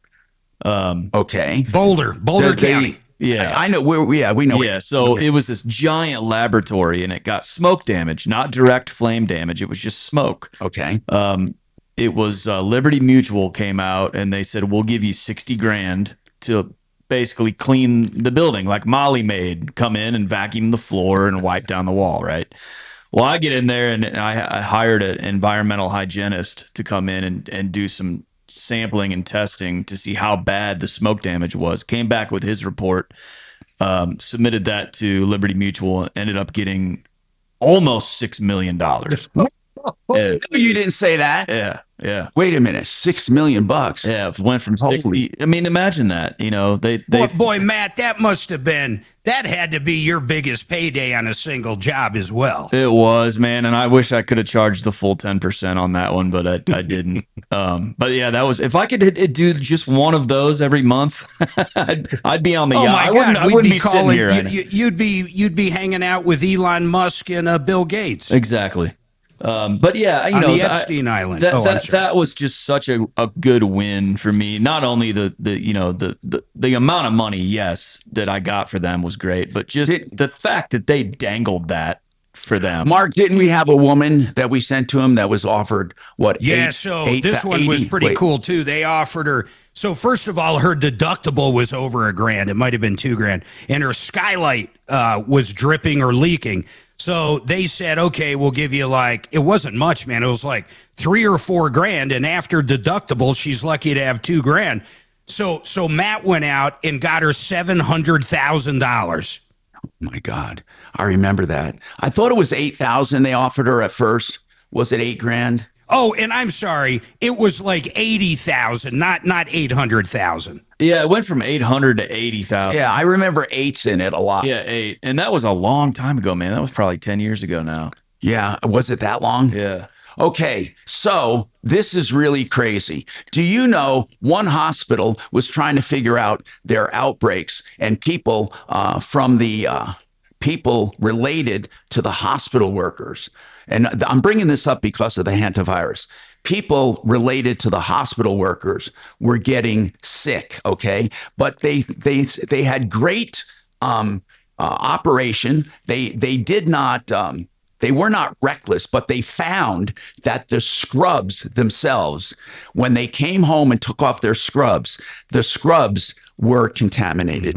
I didn't know that. I mean, don't you think they'd have enough common sense to take them off? I mean, but I didn't know clothes could get contaminated. Oh, yeah. Anyway, the hospital said, so they changed what's going on. So the hantavirus, every day we're hearing about the hantavirus. There's actually only, I think, 8 cases of person-to-person spread that they can document. 8 cases. Do you watch the news in the morning? You're hearing about hantavirus. And I don't know what's going on. I have no idea what is causing all the panic, but it's almost like they're getting us ready for another pandemic scare. I think we're too smart for it now. Honestly, I don't think. But especially something so rare. I mean, there have not been that many cases in the entire world, and it's not really spread through person-to-person contact. I mean, it can be, but they say you have to have very close contact, and you have to come in contact with fluids. I mean, it's not something that's airborne. It is airborne, for example, at the source. They do say that if the dust contains contaminants from the mice, like the urine or the feces or stuff like that, the dander, you could ingest it if you're sweeping up the barn. There are a lot of people who come in contact with that, and that is the hantavirus. That's the main spreader right there. So the bottom line is this, is that they are getting us ready. I swear to God, when I hear it, they're saying that these people it's a lockdown. They have to be on lockdown for 40 days. The people that I don't even that hear were on that kind cruise. of I don't even hear that stuff like on the nightly news. I know there's wacko circles. No, every morning. No, I'm talking about regular. That. I'm talking about the Today Show and ABC The Morning. Today Show. There's nothing normal about the Today Show. So but they talk about it all the time. How about what's the one where the 5 View. girls just bitch about Trump all the time? The View. The View. What do they have to say? I don't know I don't think they're talking about. Hey, we got this guy David's got a great question on renters, but let's take the break and then come back. And David, you'll be right up after this. Yeah, we'll do it right after this. Thank you very much. More right after this. Who said it better? Now, impact traffic. Now, we did have one closure due to rock scaling, but according to CDOT, that's going to be the only one today. So good news for anyone that may be heading east or west. Down Floyd Hill out of Idaho Springs. Mountain roads are in great shape. The one delay in the foothills, of course, is US 6 west of Golden near Tunnel 1. That's up Clear Creek Canyon. We got backups there. City traffic looks real good. There's some volume coming out of the airport. A little heavy from Tower heading back on to I-70. I-25 has been a little crowded coming in and out of downtown, but I-25 between downtown and the Tech Center are still only 10 minutes. With traffic, I'm Jonathan Steele. This report is sponsored by Blindster.com. Hi, I'm Kyle at Blindster. Buying custom blinds shouldn't be complicated or stressful. That's why we make it simple and affordable. You measure, you install, and you save big on custom blinds. Ordering takes minutes, installation is easy, and we guarantee they'll fit. Blindster.com. I got to tell you about Great Western Buildings. I have one of their steel buildings right in my driveway. Ours is 1,500 square feet. It's an RV garage. Plus, we can put all our other toys in there. It's fully insulated, windows, beautiful doors. And I got it directly from the factory right here in Colorado. In fact, they employ about 200 of us. And you're going to love the company. You're going to love their pricing. They ship all over the country. 100% American steel, and the paint warranty, ours looks like the day it was built. It's 50 years. Like I said, ours is perfect. Now, here's what you do. You go to greatwesternbuildings.com. You can browse right there. You can actually get prices online. When you call up, mention the show, and you'll get an additional discount. Anything from a carport all the way, and I'm not kidding, all the way up to a practice facility for an NFL team. These guys do it all, and they do it right here in Colorado. Great Western Buildings. mybiggestreturn.com. Now let's talk about Vestera, mybiggestreturn.com. You want to be a landlord, but you have no idea what you're doing, but you want to diversify some of your investments into real estate. Barry can help you. He's going to find the right property in the right place. You're going to hold on to it, rent it out for a couple years, then you're going to sell it. Then you might buy 2, 3, or 4, or just put the profit in your pocket. Check it out at mybiggestreturn.com. That's mybiggestreturn.com. Yo. Now, did you hear what I said? I just fucking coined that phrase. Put the profit in your pocket. I like it. Fucking hear anybody else say that, I like fuck it. you. I like it. Can you believe it? That's me on the cuff, baby. All right, Taylor Swift, go ahead and So do me a favor. Someone reach out to Mark or whoever for IP and get that fucking thing handled now. Okay, yeah, we're on that. Hey, thank you, Shannon. Dude, I don't. And there's no asking him. He wouldn't know. We got 25 votes, but we only got 76% yes. So, and it's got nothing to do with that. I'm not trying to blackmail people, but I don't want to set it up with Steve if we don't have enough people show up. We got to basically get other people, other listeners out there besides YouTube people. But, you know, he can only do 25 at a time, and I don't want to tell him we're going to have 25 people and we don't. So it's not a big deal. We were thinking about giving away, you know, one of Tom's Ferraris, helicopter rides, homes. Yeah. Like small. It's not that big. I didn't know I said that drop. When did I do that one? About 30 minutes ago. Yeah, that's a new one.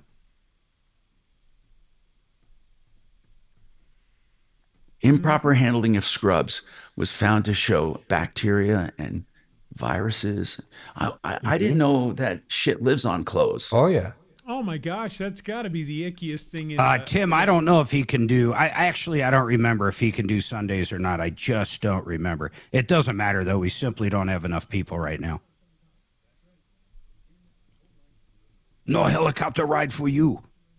Oh, unless it's that one from Scarface.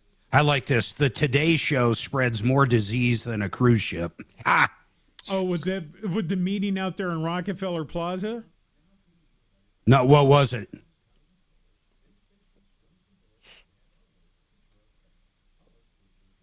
What do you mean? I don't know. Oh, no. Well, you know, they have the area out, the observation area out. Who's on first? Hey, Who's in studio? No, what's in studio? Who's on First was a fun sports bar in Cherry Creek 1,000 years ago. Oh, you know, I heard of that, actually. Oh, it was on like First and Fillmore or something.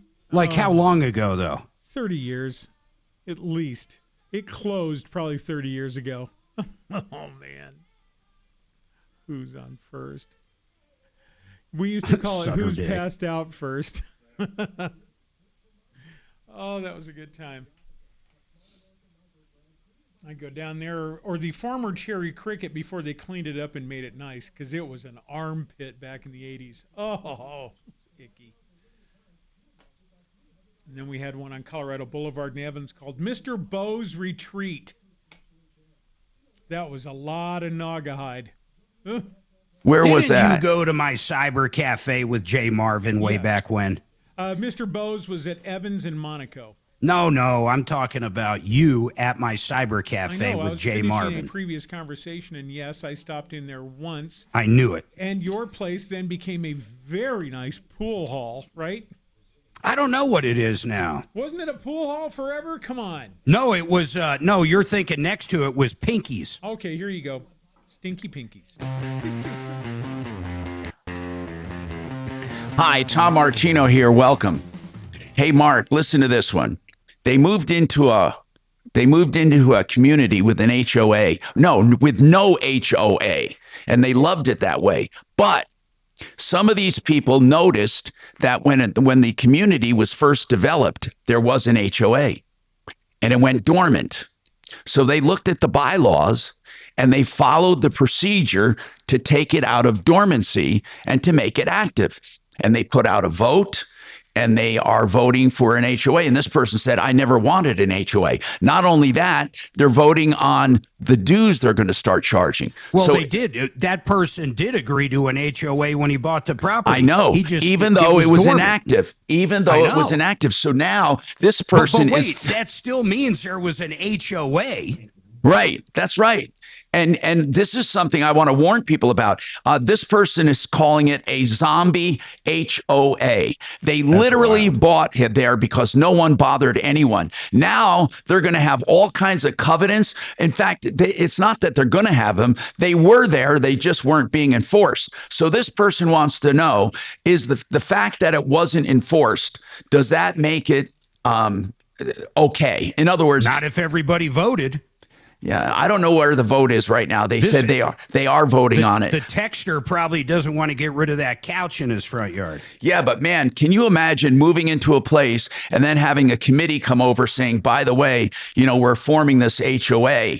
And I don't know what they have to do. See, I don't know what they would have to do to get a zombie HOA back in action. What would you do? We can ask Brad O'Brien. It is, if you think about it, it's a corporation. That's what an HOA is. Many times it's a nonprofit, but it's a corporation or an LLC, right? So somebody finds the bylaws and says, the sheer fact that I own property here makes me a member. And then it takes a certain number of members to get a committee together, and they're doing it according to the bylaws. So even though there was nothing there, they are literally recreating it, and this person is going to be stuck with it.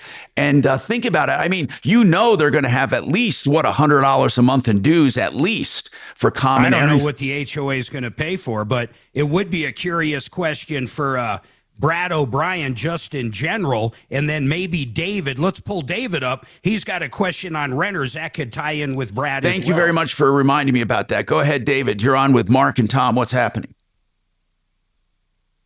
That rented out a place for 6 years to a Section 8 family, and they trashed it. And now he's going to have his insurance adjuster coming today, but I wanted to ask Matt if that's something he can do also. Okay. Or does he do that? I want to get this straight first, and then I'll let Matt go. This is something I don't understand. You were renting it out, and they trashed it. And who's No. I'm working for a guy that rented his home out. Okay, got it. To a Section 8 family for 6 years.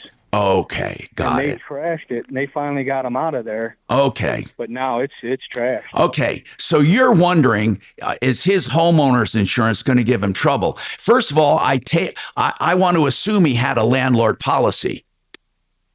Yes. Yeah, and he had the renter's insurance thing. Does Matt do the renter's Wait, I'm insurance? sorry. I just want clarification, too. What insurance company are you going to be dealing with? The tenant's renter's insurance or the landlord's landlord insurance? Landlord's insurance. Got it. Yeah. What do you think, Matt?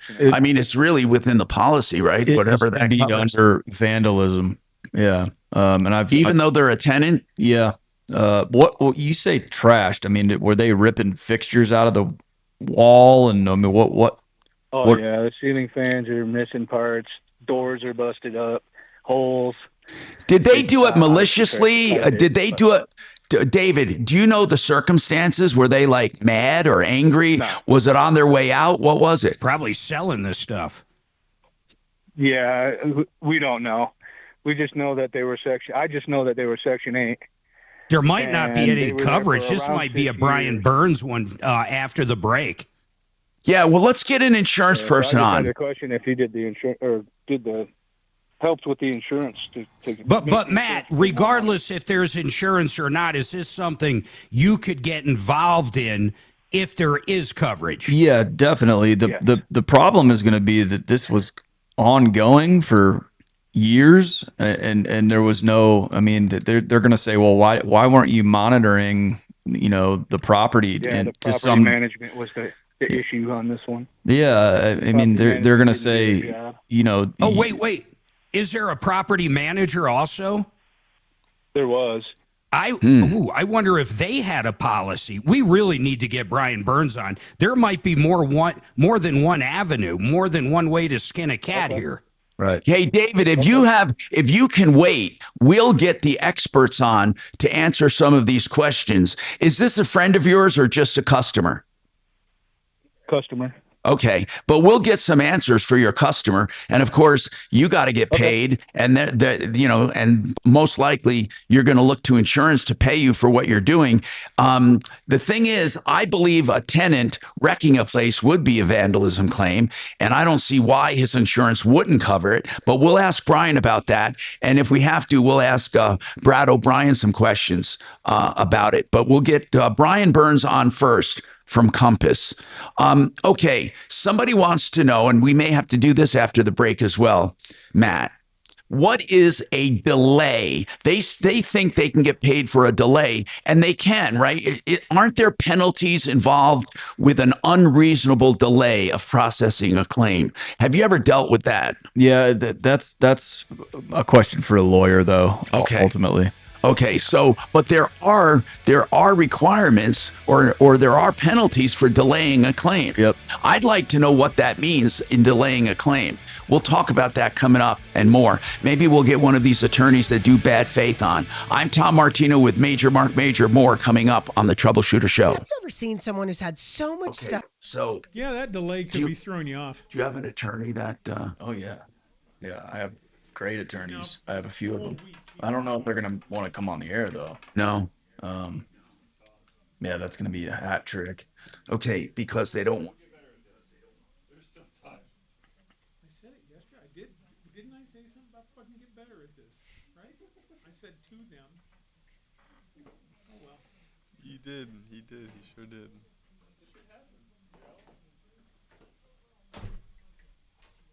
The day before he keels over, he'll have the best show of his life. Isn't that great scene from Caddyshack where the priest is out there golfing and I'm having the greatest game of my life. Zap, gets hit by lightning. Perfect. Yep, that's our life.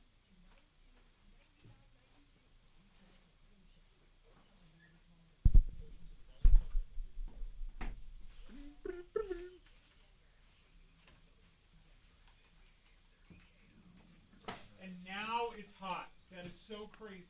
It was cold and now it's hot. You out of here? Adios. Bios con carne. Good riddance. That's because Dragon showed up. Well. Oh, look at that Dragon. He hates you. That's fine. See y'all later. Bye-bye. Selena Wang! You a fan of It's small. It's not that big. the Scott Pilgrim movie? I've seen it a couple of times. Okay, no. If you don't, just instantly go, yeah. Because I think he has a girlfriend in there named Knives. Yes. Yeah. I do. Yeah. That sounds about right. I know that Chris Evans is in it being a douchebag, which is great. Yeah. Great, because then he became the Flame right after it, which is another monstrously douchey deal. Yep. Ian? No, don't be sorry. You are not sorry enough. Did you watch The Boys? You didn't have time yet. No, and my wife is at work for the rest of the week, so I probably won't even see it until the weekend. I didn't get to watch it either. Okay. What happened was that monitor stand I bought took a lot longer than I thought. Started it. I got it at around like 5. Really started to look at the instructions around like 11, and I started building it like 11:10. Okay. 4 a.m. Started getting done. I didn't even notice. Pretty accurate for a teenager. Well, what happened was I just put Invincible season 2 on, so I was watching that. Yeah, so it's just background noise. All right, pretty much. Yeah. I'm half paying attention, half not. And yeah, I didn't realize I started on 2 and I got to 6.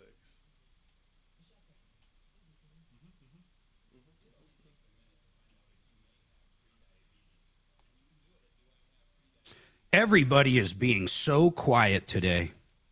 I'm getting Brian on. Wait, actually, never mind. How much time till we come back? I don't want to put him on hold.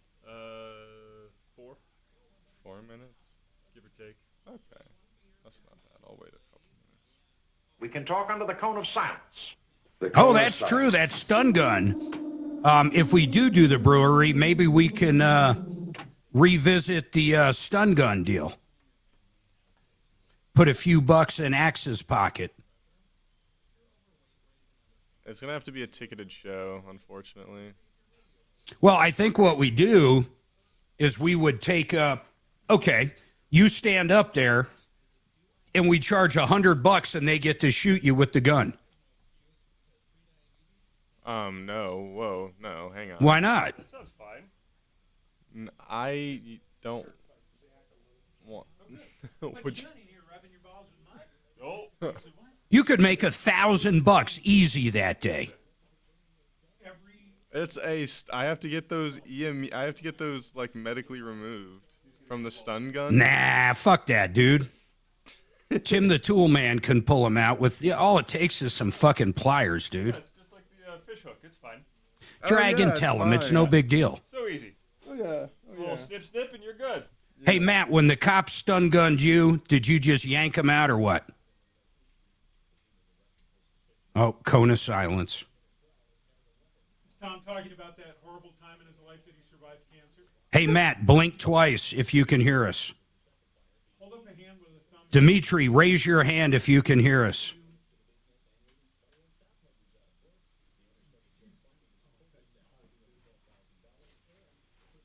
No, I think you can get in there if you're under 21. I don't think it's 21 only. I'm pretty sure I saw some kids there, Tim. What, in Tom's basement? Ooh. Yeah, $100 a pop. Okay, we'll just get a taser then. You know what? You're right. We don't want to be pulling those things out, so we'll just use a taser. And how many times am I getting tased? And That's where? up to you. I said $100 a pop. That's your call. Oh, you can do it once. You can do it 20 times. Yeah, I mean, if How it's, much money you want to make. I mean, if I will get paid $100 per tase, then I'll do it for sure. I think that's a good idea. It's got to be like 100, 110, 120, 130 because it's your body's gonna. No, Dragon, we do it per body. Like the arm 75, the face is $150, the balls are 200. No, okay, no. How about it's arms and legs? Anywhere that a mark would be left. Dude, it's all up to you. Yeah. I'm just saying a good way to do it is, you know, Didn't, but I got it here. you price it per body part. No, nothing to be sorry for at all. You take a shocker to the eyeball, that's $300. There's nothing wrong with hot dog water. I just say you make your ramen with it. Dude, I'm waiting for the day you sit there and go, that's that glorious. actually physically affects No. I'm going to see what these things run on Amazon right now. Oh, great. I'm waiting for the day. I thought you had one. I do, but mine's way too pussy for you. Oh, okay. There was some sort of like interracial contamination. You put the hot dogs in the ramen though, right? Yes, but they're like chopped up and cleaned off. And? Cleaned up. Because I fear some of what may come off of the hot dog during the microwave process into the water. That is the only. But you're eating the hot dog, which was already there. But maybe the stuff came off in the water. Because there is the potential that I've left the hot dogs on. I think Tim's an electrician, if I recall. Okay. Waiting for a pickup line, yes. Dan Caplis, afternoons at 4 on 630 KHOW.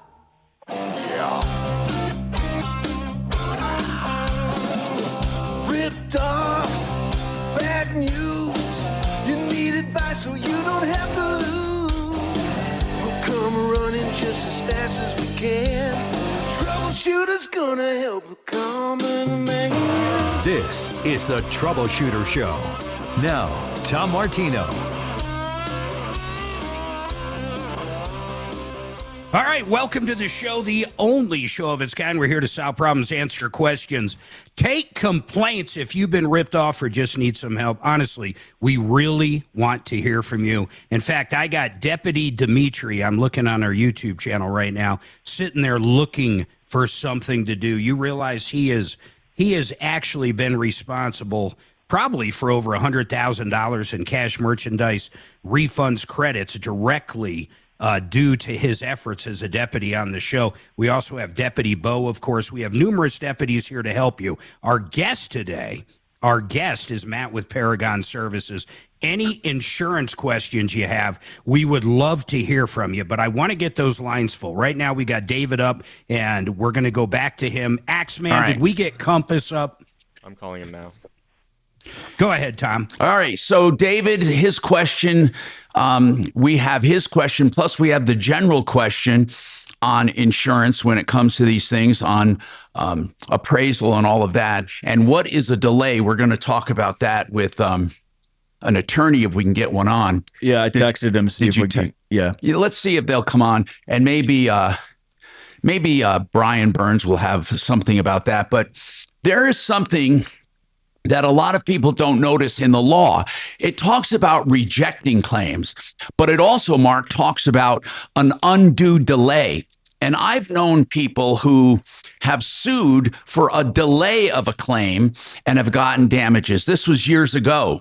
That was Daily Black, was it? Daily and Black, yeah. Do they still do it? Yeah, they're still around. Are they still practicing in Colorado? I'm not sure. I haven't dealt with them in a long time, but I have 2 or 3 attorneys that I use specifically, and these guys only do insurance litigation. They don't do personal injury. One of the things I heard is that that juries or judges or courts, basically, excuse me, that bad faith is good in Colorado. It tends to skew for the consumer. Yeah, it's favored toward the policy. That's what I mean. It's favored toward the consumer, the policyholder, and many times insurance companies get slapped for it. So my question is, why would an insurance company risk going to court if a general contractor, I know that Genesis Total Exteriors, they're great people. If they're saying to Dimitri, this is going to be 20 grand. They didn't just pull that out of their butt. They think this is going to be a 20 grand job. And for the insurance company to come back and say, no, we're only going to pay 12 or whatever. What the hell? And don't they have to justify that? Did they, for example, go over it with him and showed him where he was high? Isn't that what an adjuster sometimes does? Doesn't an adjuster sometimes actually go over it with the contractor? Yeah, definitely. Especially if it's a complex kind of situation. If it's, Dimitri's case, it was an interior damage claim. So you've got, kind of a higher end wood floor. And I think the main dispute there was they want to patch it instead of replace all of it. And Dimitri, you can speak more to what you've got with your HOA. Where were the discrepancies? Did they tell you where they were? Did the insurance company tell you? The biggest point of contention is this. So the floor was partially damaged and it has to be partially replaced, right? At least. However, it cannot be partially replaced because I'm now required, there's been a change in the rules, and I'm now required to put a sound mitigation underlayment under the floor. And that means that the entire floor has to come out and be redone. Otherwise, if we just had, let's say, a 20 by 20 foot area where the soundproofing underlayment goes in, that area is going to be taller than the rest of the floor. That's like I'm saying tough cookies. That's like a code upgrade almost. Right, it is. Even though it's not a building code. But I mean, so when there's a code or ordinance change, are insurance companies, do they have to upgrade? They do. And the whole thing with Dimitri's case was they didn't feel that was the governing document, that the HOA, even though they require it, they're saying, well, that's not a municipality. Why wouldn't you be grandfathered in the old way, though? That's what I don't understand. Well, you mean grandfathered by the HOA? Yeah, grandfathered to do it the way it was. Well, those rules are very clear. So those rules changed years ago, and there is no grandfathering provision in there. Otherwise, everybody would be grandfathered. No, what I mean is not, but this is what I mean. All of the floors that are in, Yeah. So it's not like you're putting in a new floor. I mean, it's like you're replacing what was damaged. I don't know why they wouldn't let that slide. What is, since most of your floor doesn't have that soundproofing, why would they require it for just the new patch? Well, why? So the rule is written pretty clearly. Whenever you put in a floor, any kind of installing any kind of flooring material, it doesn't differentiate between partial rebuilding and full rebuilding. It says here are the specifications, and I've been paying extra for what's called law and ordinance coverage with American Family Insurance. And they say, oh no, this rule, though it is a mandatory rule, it's promulgated not by the city, but by the HOA. So therefore it's not law. And I said, well, it's ordinance. And they said, oh no, city ordinances are ordinances. But if you look up the definition of ordinance in the dictionary, the very first definition for ordinance is a rule that's put forth by a governing body. And the HOA is the governing body. Yeah, they can take my unit if I'm not, if that's how much power they have. So Brian, let's talk about this case. David is working, he's a contractor, and he comes across a landlord who has a lot of damage, and the damage was done by tenants. So if I'm a landlord and I cover my property properly, am I covered for damages made by the tenant? That's a gray area. You can be covered underneath the coverage of vandalism. The problem with just normal wear and tear would not be covered. So if a tenant's in there and just is living in the unit. Well, the tenant pretty much trashed it.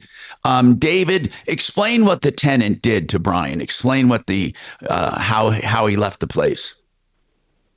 So we got broken drawers, missing drawers, cabinet drawers, and then there's probably 7 doors that have been wrecked, holes put in them, and then flooring that's been scuffed.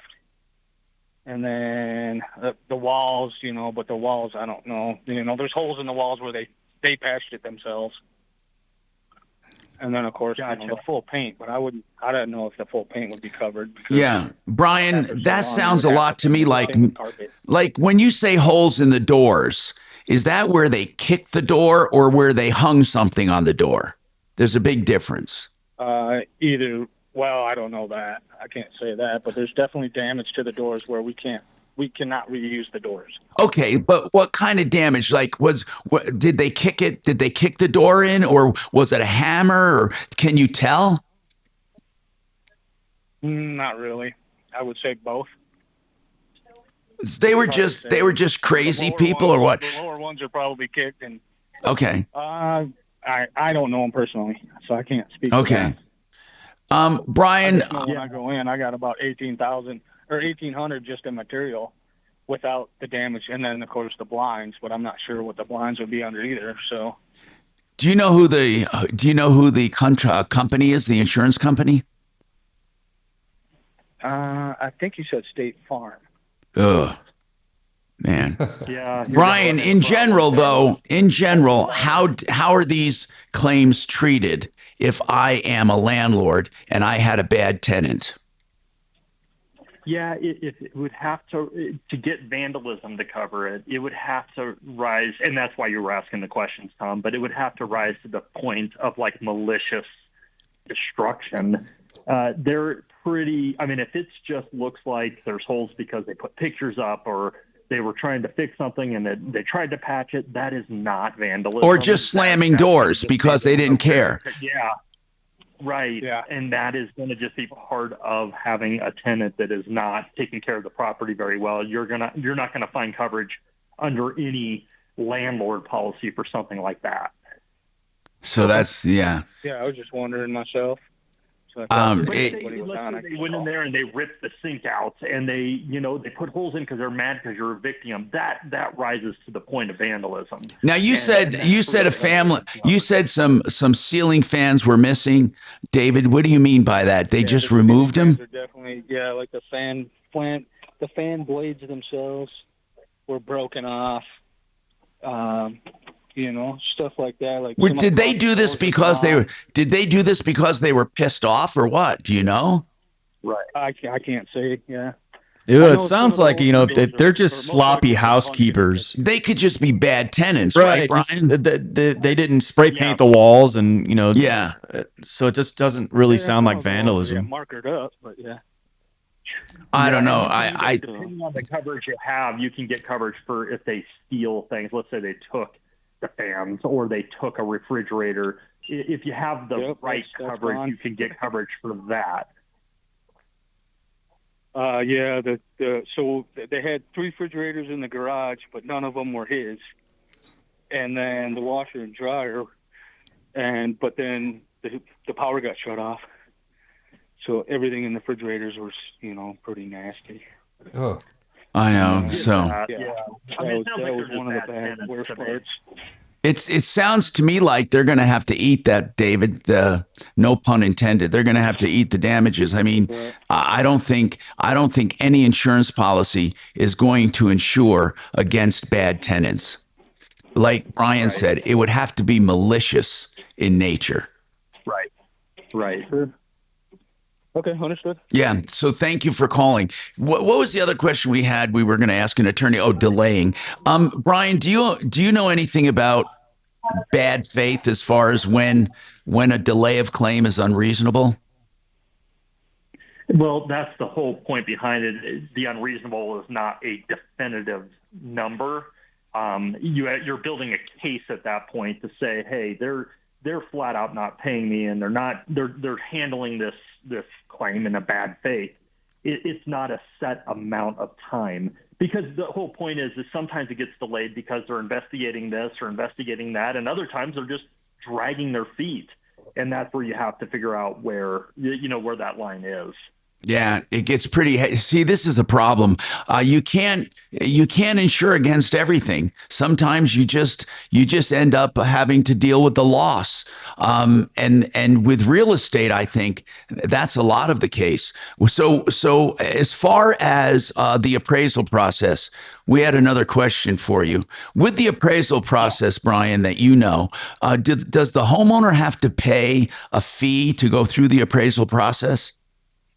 They have to pay for their own expert, and then they have to pay half the cost of the umpire. That's the way the policy is written. So, yes, they participate in the cost of it, but it's not usually an exorbitant amount, especially when it's in context to what the loss is, depending on what the loss is. The whole thing with the appraisal process that people have to realize, though, is the insurance company, it has to be based off of a disagreement of how much damage there is. It isn't just whether there's damage or not. In other words, if the insurance company says there's no damage, that's not something you can take to appraisal. It's a scope. To appraisal is that you say there's, exactly. There's so like it would be, what about in Dimitri's case, where you have 2 different amounts? One, Genesis Total Exterior says, hey, it's going to take this.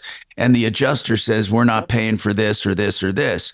That would be something that appraisal could handle, right? Yeah, I mean, if depending on the circumstance, it could be. Usually, it's an amount difference. It's like, hey, we're not paying because this. We say it could be done for this, and you're saying it should be done for this, and then that's where an umpire comes in and looks at the damage. But yes, that would be because they've already agreed there's damage in Dimitri's case. So now it's just a matter of you can go to appraisal to figure out how much damage there really is. Okay. Thank you very much. Brian does free insurance checkups for the asking. Make sure you're not underinsured or you're not paying too much for the coverage you have. They'll check with 25 or more companies to get you the best deals. It's a free insurance checkup. 303-996-9000.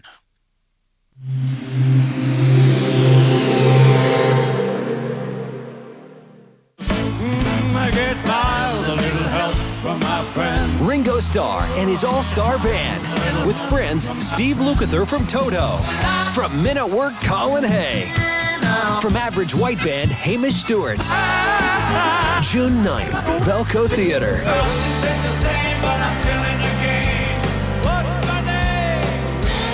Does Mark have these? On sale now at .com. Yes, he's got them. Right, I want to tell you about Fix It 24/7. Please take them up on this offer. If you are a new client, I just had them out at my house probably about 3 weeks ago. I've got 2 ACs, 2 furnaces. They ripped apart all 4 units, $39 each, $39 each. They ripped them apart. They got all the dirt out of them. They cleaned them. Think about those AC condensers that have been sitting outside all winter, getting all kinds of grime, dirt, dust, everything. They rip them apart, they clean them, make sure everything's running great, slap a no breakdown guarantee on it, all for $39 for new customers only. This is their way of introducing you to their great company. One of the largest HVAC companies in the state of Colorado, by the way. They're absolutely wonderful, but that $39 deal is no joke. They were here over 5 hours cleaning everything. There's no kind of hard sales or any of that crap. They literally want to impress you by the service, so in the future, when you have a problem, you're going to call them. Get scheduled now, fixmyhome.com. That's fixmyhome.com. Vestera Turnkey, Barry Miller.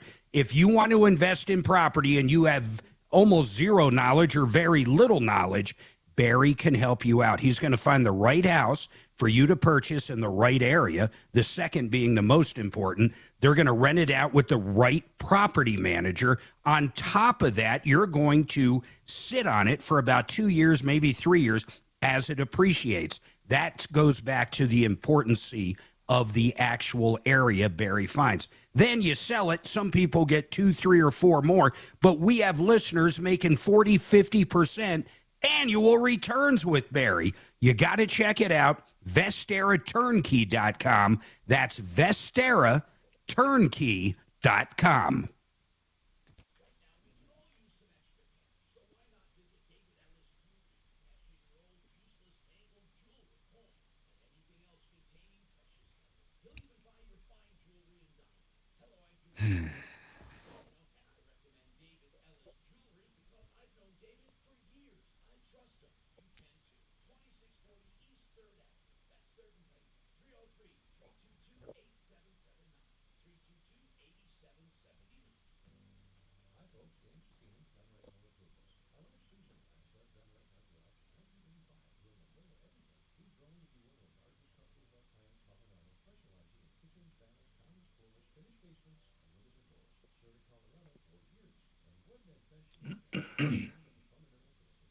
Do you have any big cases pending now? Any what? Big cases pending right now? Always, man. I've got probably 30 of them sitting with the lawyers. Whoa. Yeah. And that's at any given time. When it goes to the attorneys, that's bad faith then, right? It's out of your hands after that, right? It's basically, so if I try to negotiate and I just can't get anywhere and they just tell me we're done, I just give it to the attorney. Now, whether or not they can get bad faith, that's up to the judge. But in most cases, they settle. The insurance company will write a check after about 6 months of haggling because they don't want to go to court. I've never seen one go to court. Honestly, it just doesn't happen. The insurance company's going to lose in court. I mean, no jury is going to side with State Farm. No, I know it. You're absolutely right. Every person is putting themselves in that position. Yeah. So the jury's people like us sitting there going, yeah, my insurance company sucks. I'm not going to side with them. I never thought of that. But as far as the cases that I have that are not with the attorneys, yeah, I've always got probably 20 or 30 that I'm working on and another 20 or 30 with the attorneys.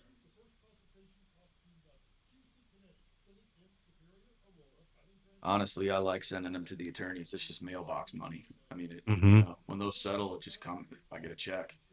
It's great, and it's a pipeline.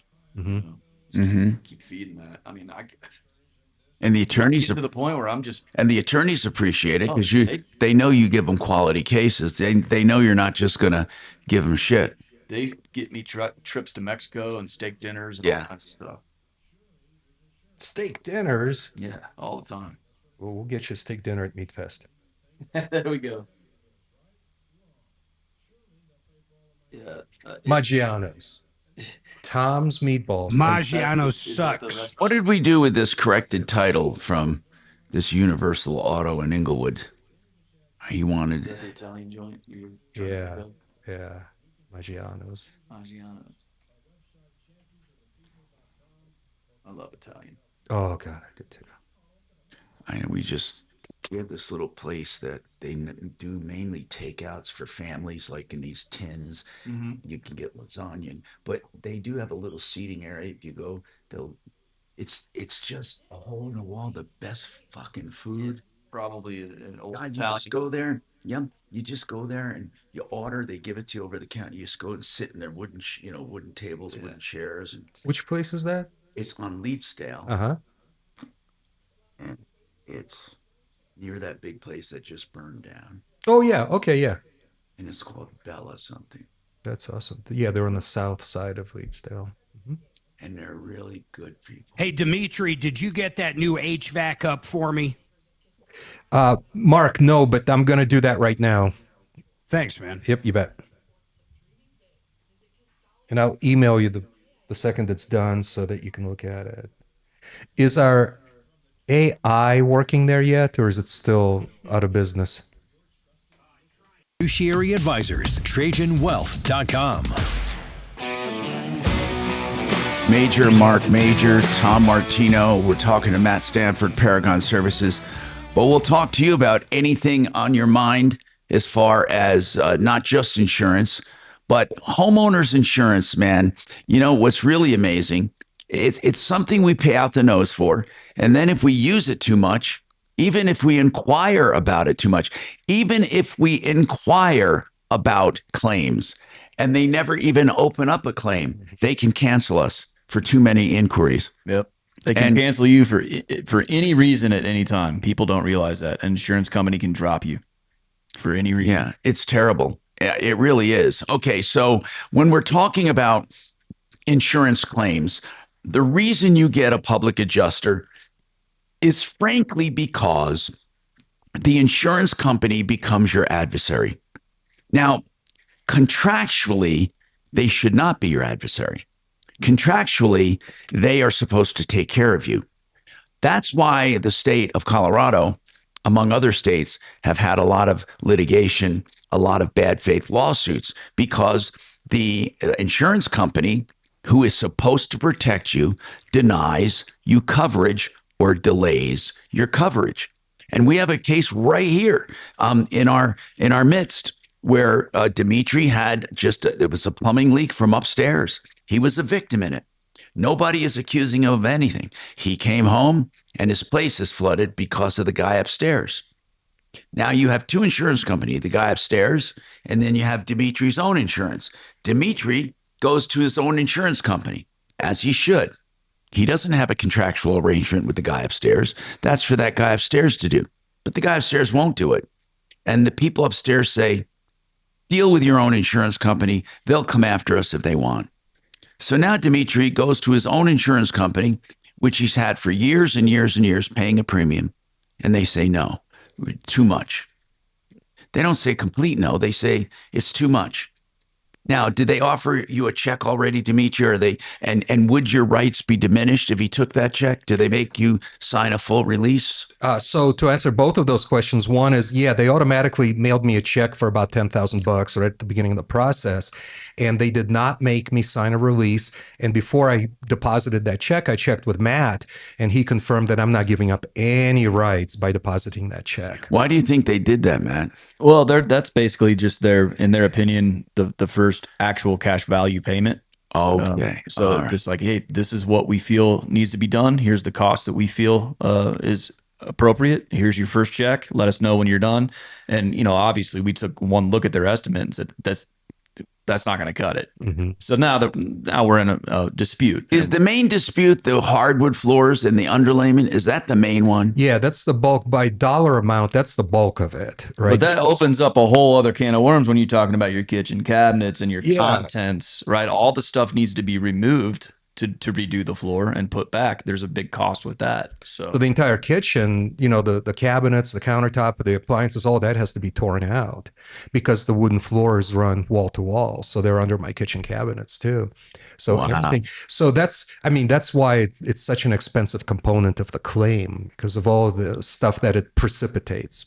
Well, now you see why they want to patch that floor instead of do the whole thing, because it's a huge cost difference. So that's the dispute.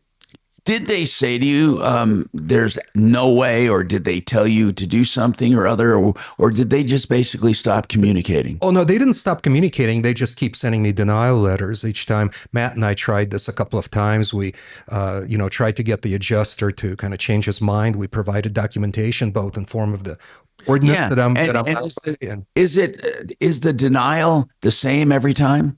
Yes. It's a very simple one-page letter that doesn't even take up a third of the page. The unfortunate thing about this whole thing is this particular adjuster is just a son of a gun, right? He's got an axe to grind. He loves his position of authority. And if we would have had somebody completely different than him, this might have gone our way. And that's the X factor here. You just never know who you're dealing with or who you're going to get as an adjuster. And I've worked with this particular adjuster before, and it was a fight back then too. I think the areas that we're talking about in property and casualty are important. We also need this service in automobiles. Of course, Matt doesn't do that, but you're going to get screwed with automobile coverage too. They're going to try to pay as little as possible on your car. And cars are never replacement value. Cars are always actual cash value. So you're never going to get replacement. In fact, homeowners right now, I think, is one of the last bastions of complete replacement. You don't get replacement on any other kind of insurance anymore. Well, you do on personal property, but that's part of the homeowners dwelling coverage, right? Yeah. That's all part of under the homeowners policy, though. Right. That's where you can really narrow it down to people want replacement, and I think in the near future that's going to be a thing of the past. I think homeowners insurance is going to be like any other insurance. They're going to pay you for what you're lost, not for what it takes to replace it. That's what they're going to do, because otherwise they're going to be out of business. These companies want to be out. They don't want to be in the state of Colorado. I'm surprised that how many carriers have pulled out of Colorado. Oh, there's been I can't remember. There was one when I first set up shop here 12 years ago that jumped ship because of all the hailstorms.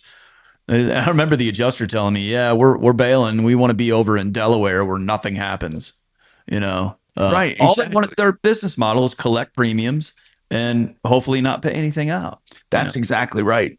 303-713-TALK, 713-8255.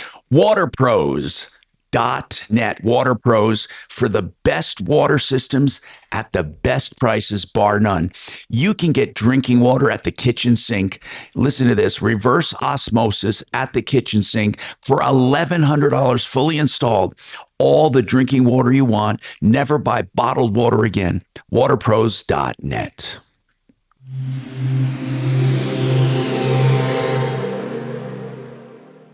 I'll do Compass. HD2 Denver. W Denver. Denver's talk station. An iHeart radio station. Guaranteed human. Now, impact traffic.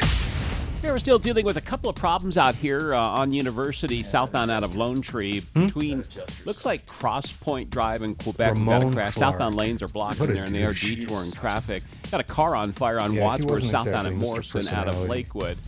Freeway's not too bad, although watch for a stall southbound 25 under Emerson. I think he hates his job, but he loves saying no. It's a hazard at this point. I'm not seeing a real big slowdown there. 270's a little heavy, as well as I-25 coming in and out of downtown. With traffic, I'm Jonathan Steele. This report is sponsored by Summit Racing Equipment. Summit Racing has the parts, tools, and accessories to keep your ride summer road trip ready.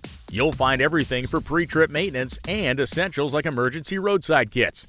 Shop SummitRacing.com and enroll in the rewards program to get more power in every purchase. Hey, if you want insurance at the best price, you'll go to Compass. Here's why. They do an insurance checkup of what you have, and they'll only take you as a customer if they can save you money. So it's a no-lose situation. Call Compass and get an insurance checkup. If they say they can beat it, that means they can get you better coverage at less money, or a lot more coverage for the same money. Whatever it is, if they can't put you in a better situation, they'll be open and honest with you. It's nothing to lose with the Compass Insurance Checkup. 303-996-9000. Keanu, you texted me something today I want to clarify. That's why I wanted to get you on. Did you tell me the annuity you guys sell, not only does it, of course, have the long-term care benefits, the guaranteed paycheck for life, and all the great things, but is there now really a 20% bonus? In other words, if I bought one for $500,000, I would have $600,000 day one I'm working with? Is that even possible? That is right, Mark, but I'm going to be correcting you on one thing. It's not 20%, it's 21%. 21? The bonus that we have now, 21% bonus right up front. It goes into the account of the annuity day one. It starts growing. So it starts growing. So look, in your example that you just gave, just think about that. That's over, how much money did you say it was going to be? 500,000 becomes with 21%. Well, I'm not great at math, but over 600,000. That is right. So that means that money begins growing day one. You know what's great, though? Think about that. Think about that. A 20% bonus. You take part of your IRA the closer you get to retirement, or maybe you're in retirement and want a guaranteed check every single month. You take that lump sum, bam, you're going to add 21% onto it, and that's going to grow at that rate, that 600,000 or whatever the number happens to be. Then if anything does happen, you still have the long-term care benefits that doubles that monthly check, which, by the way, you can never, ever outlive. If you live to be 140 years old, God bless you, you're still going to get that check. You're going to love the different products. Joe decided a long time ago he is not going to sell anything but products that guarantee results, and you can never lose principal. Period. End of story. Guaranteed income, tax-free income, and long-term care benefits. You got to call Joe and Jordan. I want you to go to mymoneymyway.com. Please look them up, give them a call, ask them the questions. mymoneymyway.com. 21%.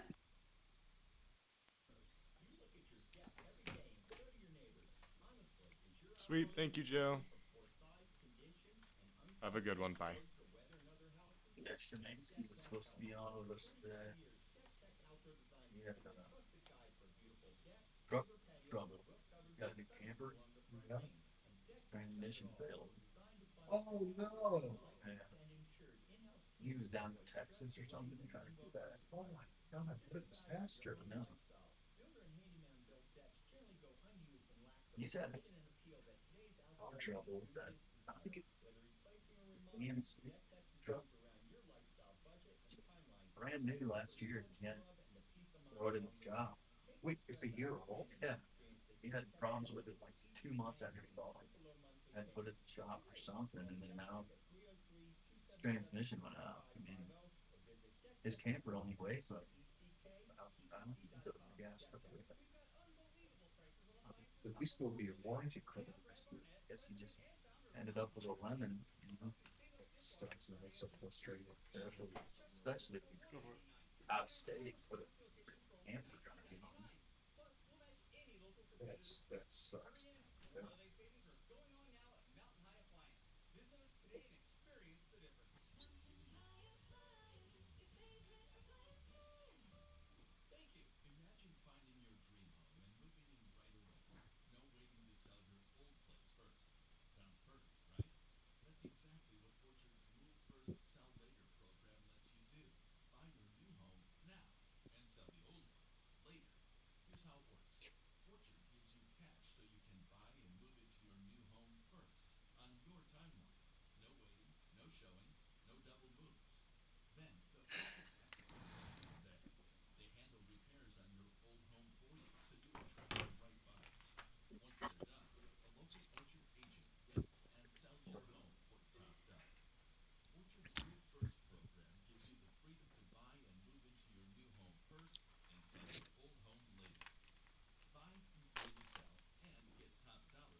guaranteed.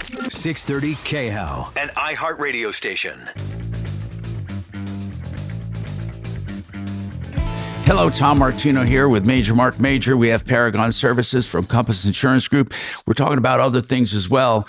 And we have people texting us about some property damage. But Matt, when was the last big storm we had here? There's not a lot going on. It has been a relatively slow season, hasn't it? Yeah, we haven't had a major hailstorm in actually probably 2 or 3 years. I mean, there are some. I mean, every year we get at least a few here and there, but nothing significant that we had. I mean, I think it was 2017.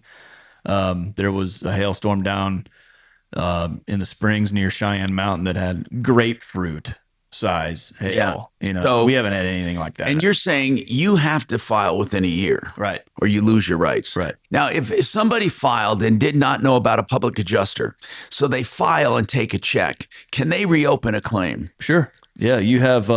I think so. You have a year to file the claim from the storm date, right? And then if you want to dispute it, you have 2 years after that. So after they, let's say I didn't even know a public adjuster existed, and now I do. Can I go back and re-examine that claim that I just closed last year? Yeah. And the only thing that would prevent that is if you signed anything like a reservation of rights from the insurance company. Do they ever do that? Do they make you? Oh, they try. They try to. I always tell people, don't sign. You're not obligated to sign anything. No, you're not to get what you have coming. Right. But if you do sign that, that's basically you accept their determination and you're done. Okay. So I would think that most of them do sign it. I mean, why would an insurance company ever not make you sign it? I mean, why would they want to leave that open? Because all they have to do is hear you advertising and say, wait a minute, I'm going to reopen this claim. Right. Yeah, I would think that they would look at it as a financial liability to not have the claim completely officially closed out. Have you ever seen anybody who wanted to? Have you ever reopened a claim that had already been settled? Oh, yeah, all the time. Okay. Yeah. So what is a typical scenario like that? They found out about you and they didn't know about you before? Yeah, and then I just send my letter of rep over to the insurance company. Even though this person's been paid out. Right. Yeah. And what do? They relook at it? Yeah, I say I'd like to see this reassigned to another adjuster to have a fresh look at it. And I think that you guys missed a lot on this claim. And I'd like a reinspection so I can meet you on site and go over the damages that we feel were overlooked. And in most cases, they're willing to at least come out and meet me. Yeah. Now, whether or not they agree to everything that I put forward, that's another story. But it's very easy to reopen a claim that's been closed. Okay. So do they ever dispute having a public adjuster involved at all, or are they smarter than that now? I mean, do they ever say, well, you're not an attorney, you're not representing them, or do most insurance companies know they have to deal with it? They're pretty good about acknowledging my involvement. Okay. I never really see them say, well, we're just not going to talk to you. Are there companies that are harder to deal with than others? Somebody asks. Big time. Yeah. Really? Apologies to Dimitri, but American Family is probably the worst. One of the worst. Yeah. Any of the big boys, like any State Farm, Allstate, Nationwide. That's right. Farmers. Any of the ones that you see regularly on TV and on the commercials, they're not good. I know. They're not. They're not necessarily. So I would say Allstate's probably one of the worst. State Farm's okay, depending on who you get. But some of the more boutique insurance companies like the Hartford, Auto Owners, Amica, Acuity, they're great. They're really great to work with. But you don't see them advertising on TV. And there's a reason for that. I think the big boys like Allstate and State Farm. Yeah, so State Farm and Farmers. Well, they're denying coverage so they can afford commercials, right? Right. And so those companies, that's why you should do an insurance checkup, because you don't want to be with a company like that if they're going to deny claims or delay claims. And American Family's another one. So if I always pick the top 5 bad companies, in my opinion, to deal with: State Farm, Allstate, Farmers, American Family, and Fred Loya. Those are the worst. Right, I agree. The worst. That's the top 5 of bad companies to deal with. So, people, if you have a question, problem, or complaint, whether it's insurance or not, give us a call at 303 713 Talk, 713 8255. You can call on any problem you're having. And then we also have car day coming up tomorrow. But if you have a car problem, we can sneak it in. I want to tell you about Vestera Turnkey. Mark's been telling you about them. They are your nanny. They hold your hand through the entire process of being a landlord in another market. You're never alone to do it. They'll take care of you. Find out about the program at mybiggestreturn.com.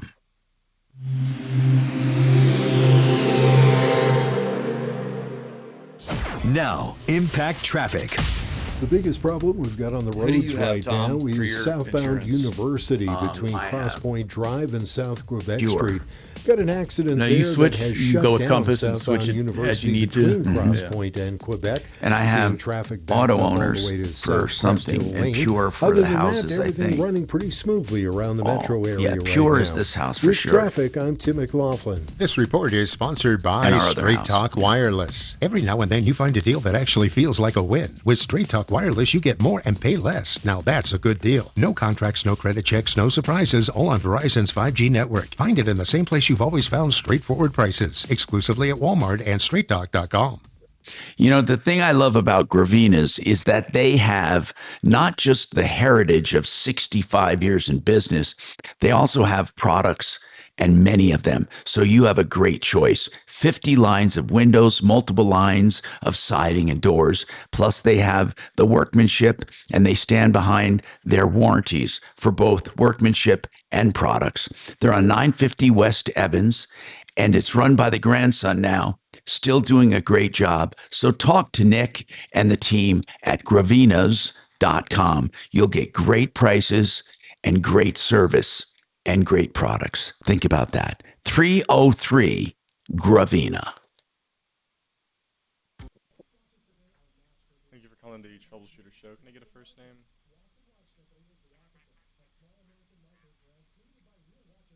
I'm sorry, this isn't your fault. It's just the phone connection is bad. Do you mind redialing the line? Thank you. Sorry about that. You know, why is it we have such a high percentage of bad calls? Phone system. iHeart. Do you need to know more? It's like the cheapest VoIP system you could buy anywhere. I'm pretty sure it's rounded through red China.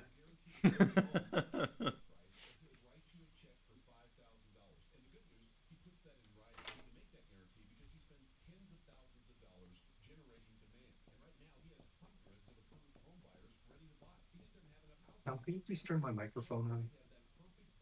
Thank you. Mark? Mark?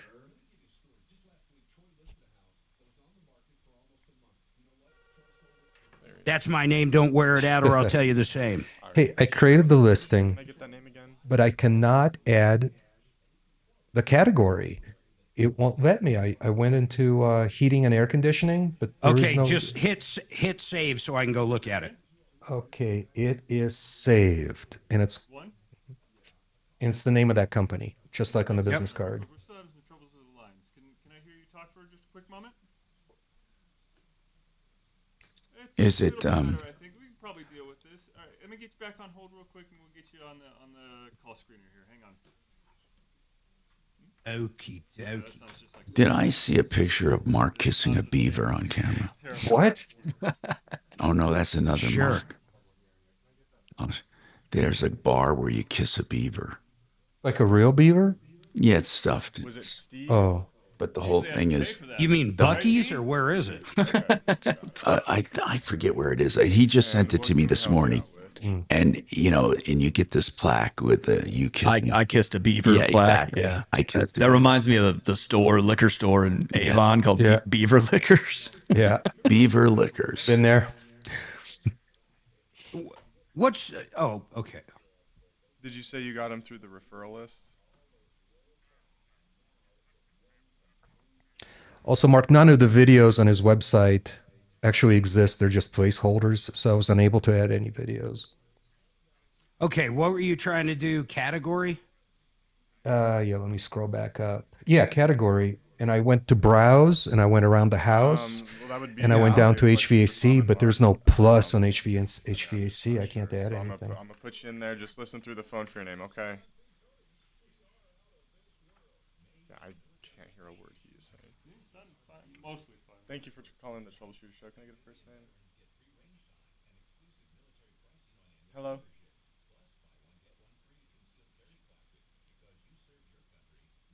Today's a workout day. Hello? Oh. I'm going to do it. Mm-hmm. I think it'll be good for me.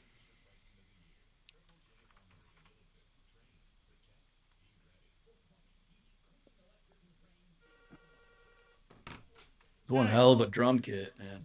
Thank you for calling the Yeah, Troubleshooter it's Show. cool. Can I get a first name? You know one thing? Yeah. And they All right, have what can we help you out with today? they have silent hit.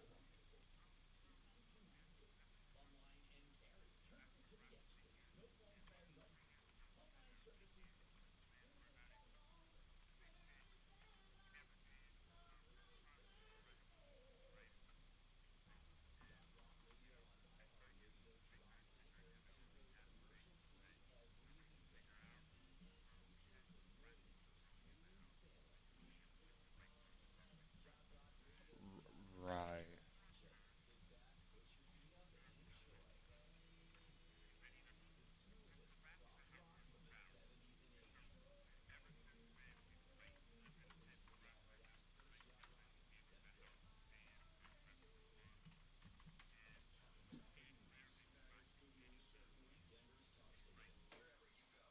Let's go! Make 630 KHOW a preset That's a good thing. on the free iHeartRadio app.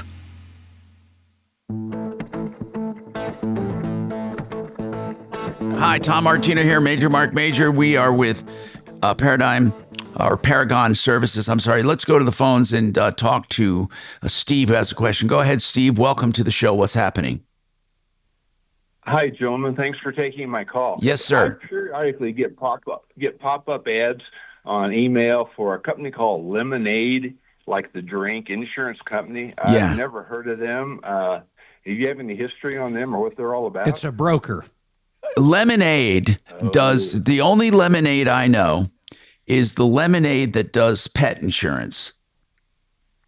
That's Okay. now they do have renter's insurance, I should say. No, actually, as I'm looking here, I did not realize this. I knew them for pet insurance and I knew them for renter's insurance, but I did not know that they do regular insurance as well. But they have pretty good ratings. I've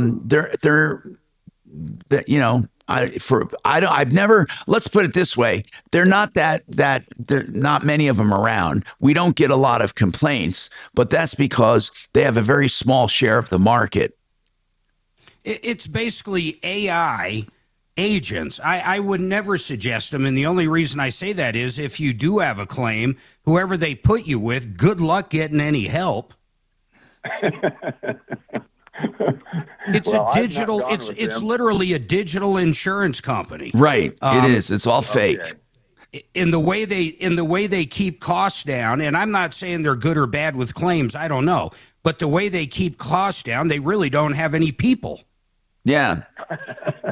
But they have just started doing homeowners insurance. But as far as the ratings go, they're really mixed on homeowners. They deny coverage up front. They'll deny coverage, which means you may not be able to get it. They're very selective, and they only want to insure newer homes. I guess the insurance company can make that decision. So if you have a newer home, they will insure it. They don't like homes older than 20 years old. And they don't like old roofs. They make you replace them if they're approaching 30 years. They do car insurance, but the ratings on car insurance is it uses a pay per mile model that can save you if you don't drive a lot. They literally monitor your mileage and charge you accordingly. So some people like that if they don't drive a lot. As far as pet insurance, that's where they started. They thrive on pet insurance. Very highly rated. They're also highly rated as one of the best renters insurance policies. So if you wanted to get it, I would say I'd stay away from the car, and I'd stay away from homeowners. But the pet insurance or renter's insurance seems to be get pretty good reviews. Okay, well, that's very helpful. Thank you, gentlemen. I appreciate. Yeah, and if I were you, I'd call Compass. They can run you through 25 companies to see who's good for you. And again, there's no obligation there. So if you call Compass, if they can't beat it, if they can't get you a good deal, they're the first ones to tell you. Rome, what's going on with you, Rome? What's your issue with a landlord? Well, my issue is we have black mold. It's called chitonium in our house. 3 years ago, we told her we had a water leak. She said, "Oh, it's tax season. I'll fix it later." Brought it back to her several times. She never fixed it. Got professional mold testing done. They found several different types of mold, but I'm critically ill, and I have Crohn's and ulcerative colitis. And all of a sudden, I started getting sicker and sicker and having all these other issues. And so we reached out to her, and she is completely ignoring us. She didn't put us up in a hotel like the law says. She told us to either move back in the house or shut up and move out. And that's what she told us. Okay. If you have a health issue, true health issue with the home itself, not with you, but if there's a poisonous or toxic material and it's airborne and you can measure it and you can show it, then she would have to address it.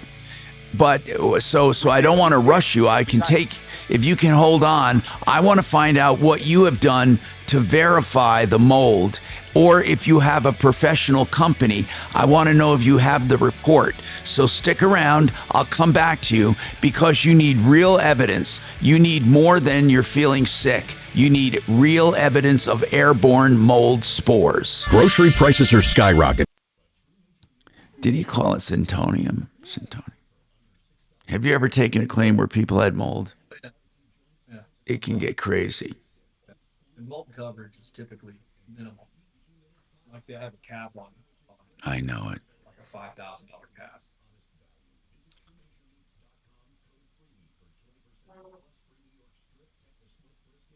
I just want to see what kind.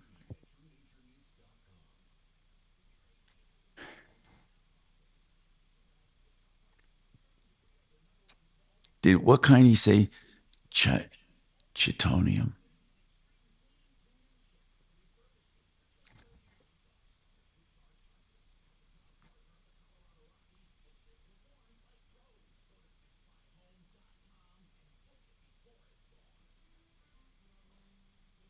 You know, really being a landlord, getting a mold claim, I swear to God, if people think they get, if they're not even feeling sick and they see it, they start feeling sick.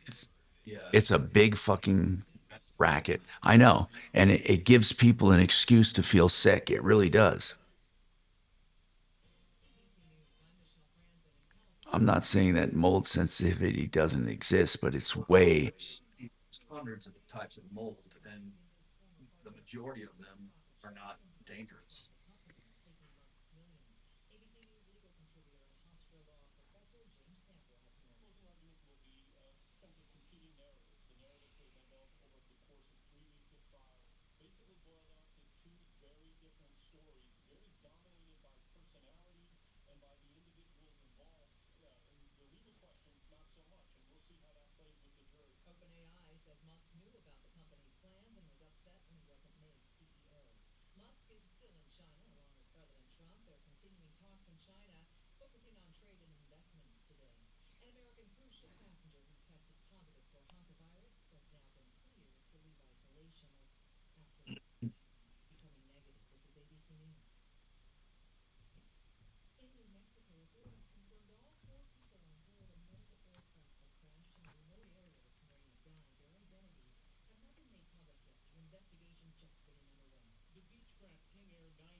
Did you have any mold in your place?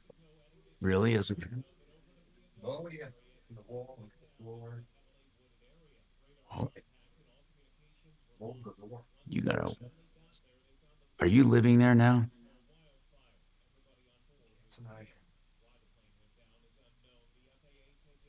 Did you do an airborne test? Okay, I have stuff goes over time. mean, I think you got it well already sealed up. Yeah, the holes have been sealed up. We had the air scrubbers going.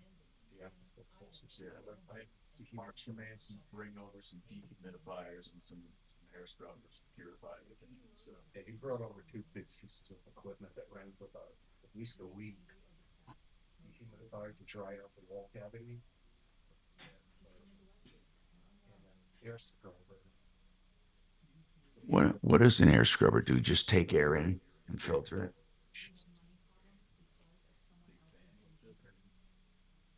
So, God, I know it's all going to turn out in my favor. It's just one of those things. Yeah, it takes time. Yeah, so I'm not taking it personally here. Yeah.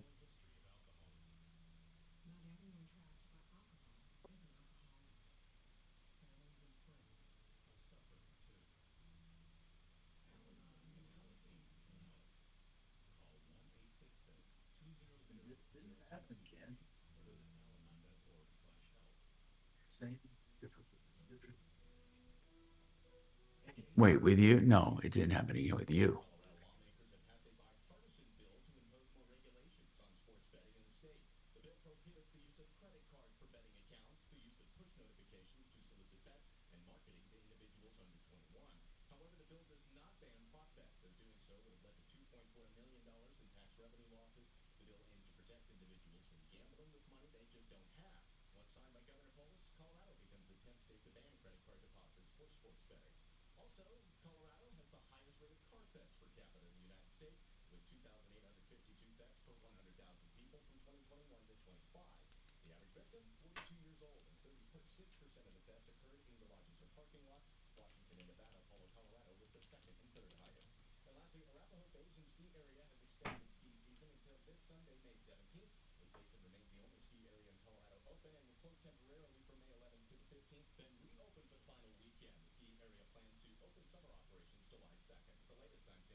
All right. Wow. BK How.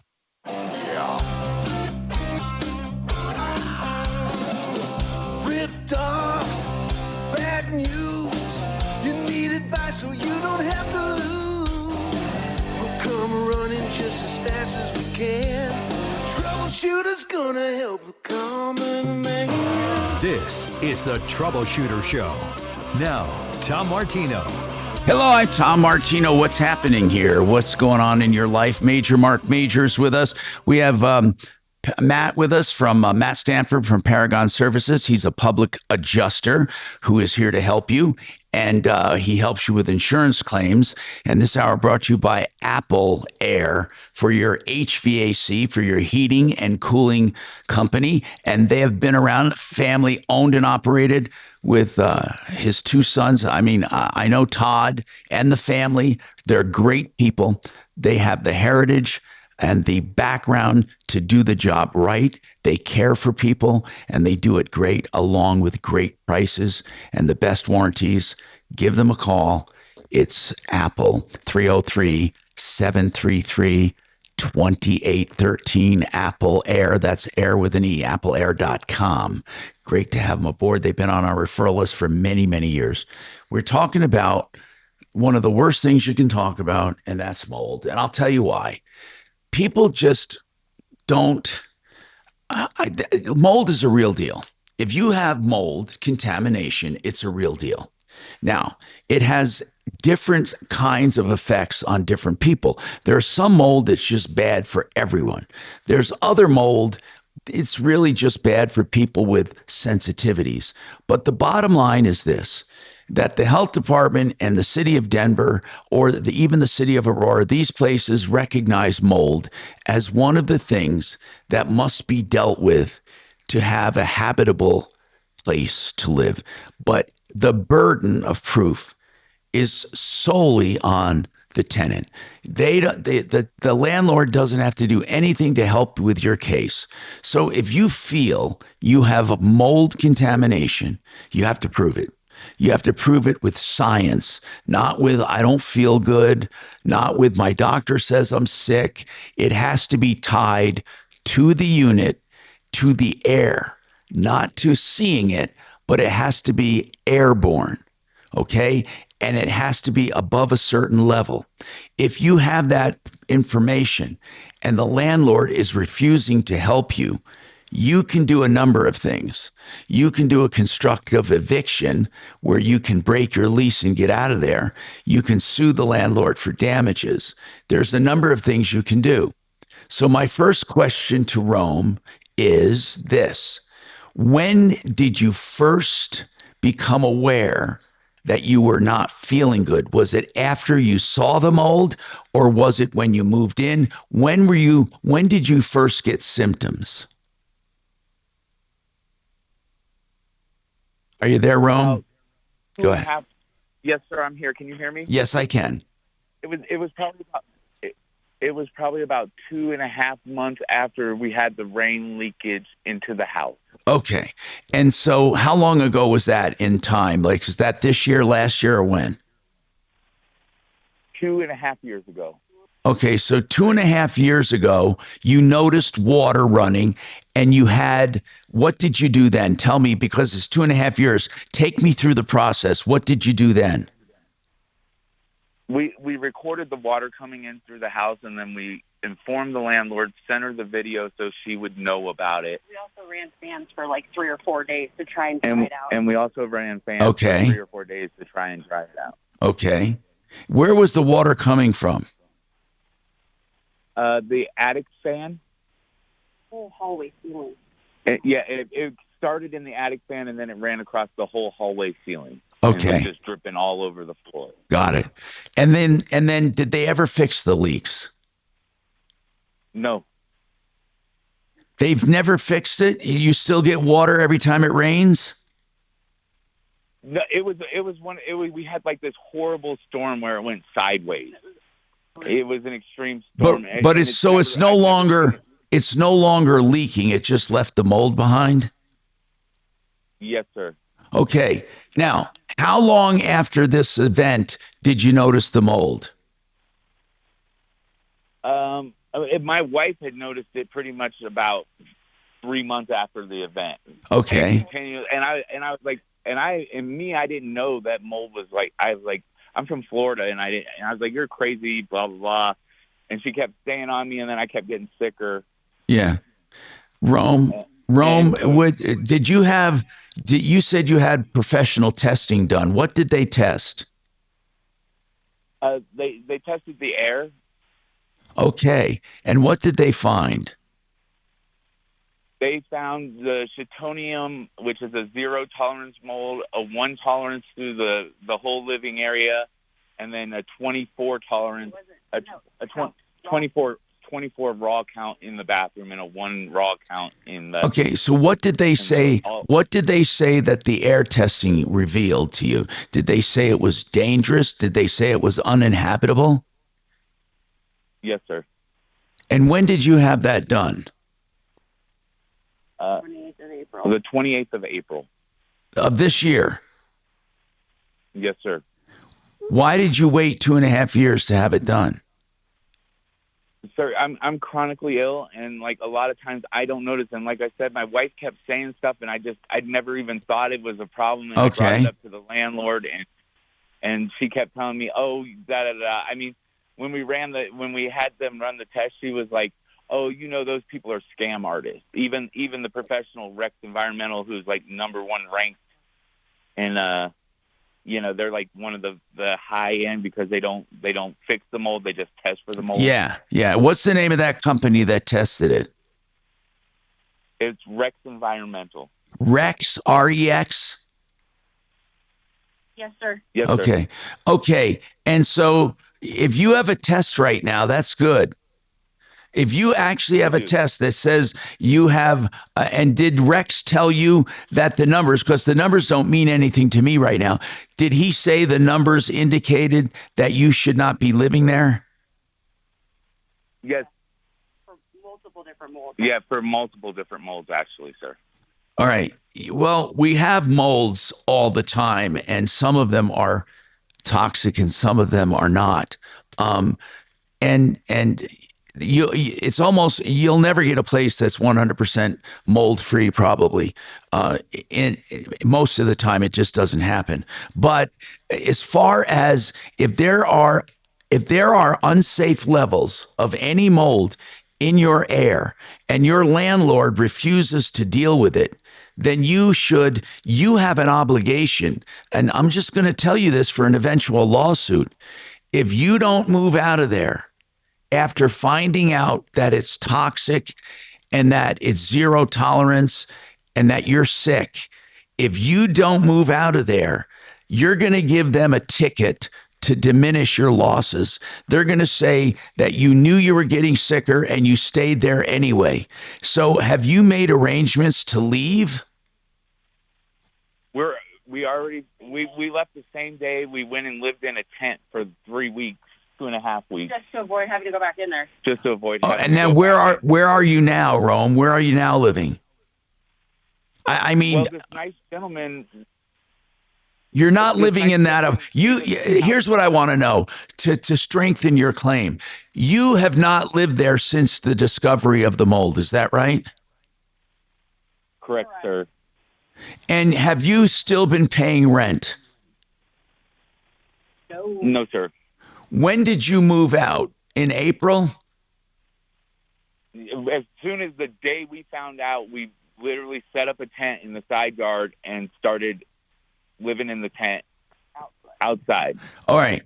And did the landlord evict you? No. Not yet. Okay. But you haven't, I'm just trying to get a lay of the land here. You stopped paying rent. You didn't pay for May's rent? Correct. Did you pay April's rent? Part of it. Okay. Did you pay March's rent?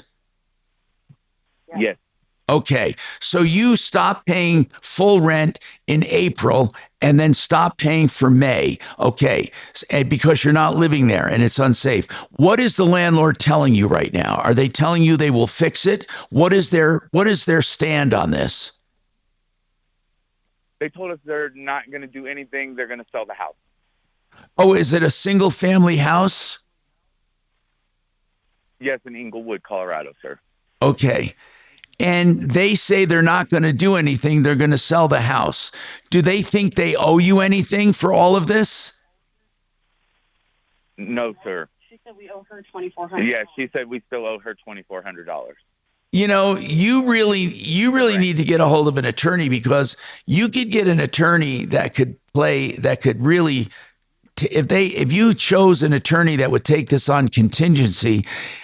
This woman thinks she has more rights than she does. Right now, the scales are tipped heavily in the tenant's favor, especially if you have a real environmental company that did testing. And that woman is wrong. She is responsible, and she's got to fix it. And if she puts it up for rent, she's going to have to tell people about it. Does she know all of this? Well, We had the City of Inglewood building code compliance. I called the City of Inglewood Building Code Compliance and informed them and sent them the copy of the mold report, and they deemed the house unlivable. Oh, did they ban the house, or did they condemn the house? Yes, sir. They condemned the house and said it was unlivable, and sent her in writing that it's a letter stating such. Okay. You need to file a lawsuit against this woman. You're not going to go back to the house. Did she offer to clean any of your stuff? Nope. No, sir. Oh my God. I mean, what does she think? She can just hide? She thinks she can just hide her head under the sand and it's going to go away? She told us those laws don't apply to her. They only apply to scumbag landlords, not her. She told us that those laws don't apply to her. They apply to scumbag landlords. Oh, come on. This woman sounds arrogant as hell. Oh my God. And so she just simply is. Are you dealing with a management company or just this woman?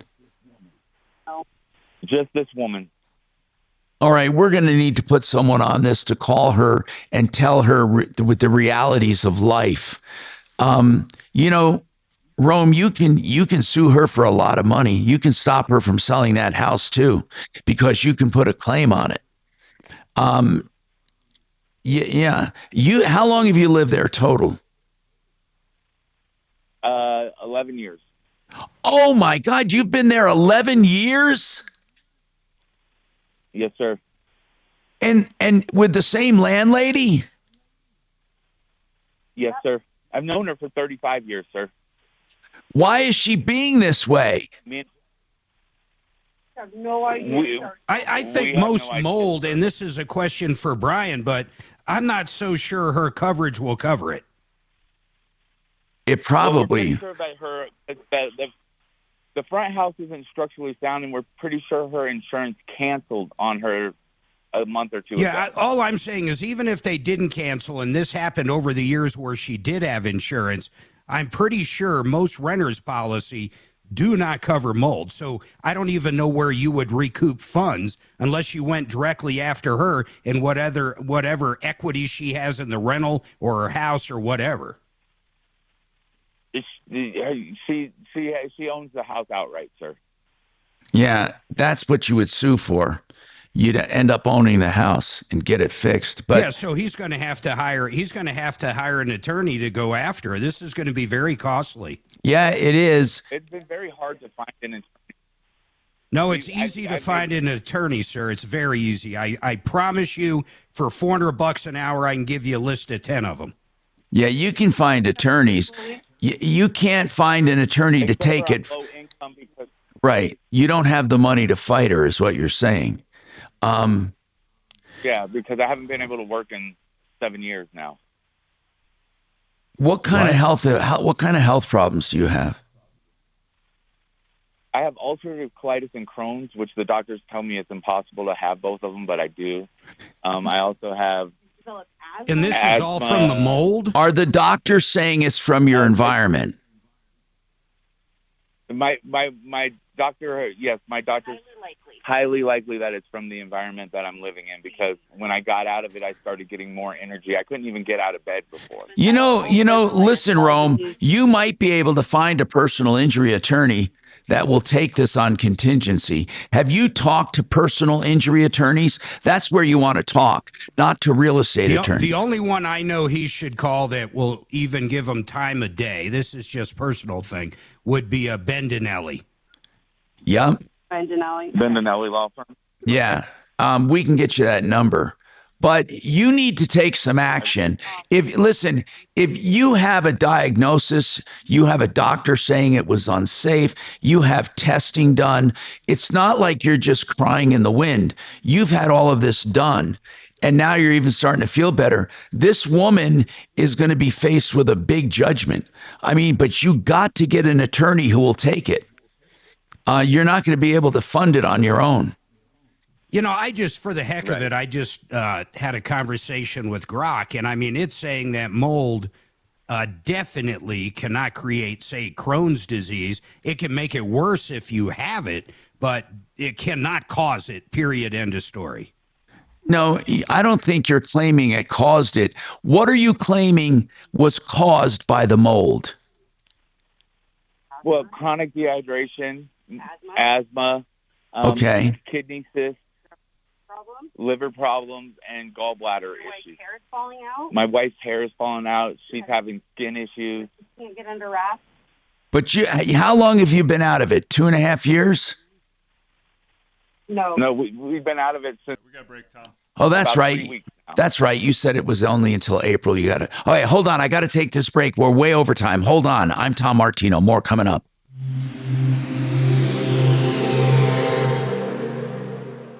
Lots of places can expose you to identity theft, but that's why LifeLock monitors hundreds of millions of data points. Man, this is terrible. Your identity, which is way more than anyone can do on their own. If they find anything suspicious, like new loans or changes in your financial accounts, they'll alert you right away, all through text, phone, email, or the LifeLock app. Get the alerts that can make all the difference. Save up to 40% off your first year with the promo code BECK. LifeLock.com, 800-LifeLock, 1-800-LifeLock, or LifeLock.com. Use the promo code BECK at LifeLock.com. Compass Insurance Group will do a free insurance checkup for you to see if you have the right insurance. In fact, if these people had renter's insurance, it could have helped them in this situation. What you need to do, if you have any insurance, get an insurance checkup from Compass Insurance Group. They'll see if they can find you better coverage at better prices. And if you have a great deal, wouldn't it be nice to know? They'll let you know. Call them at 303-996-9000. That's Compass Insurance, 303-996-9000.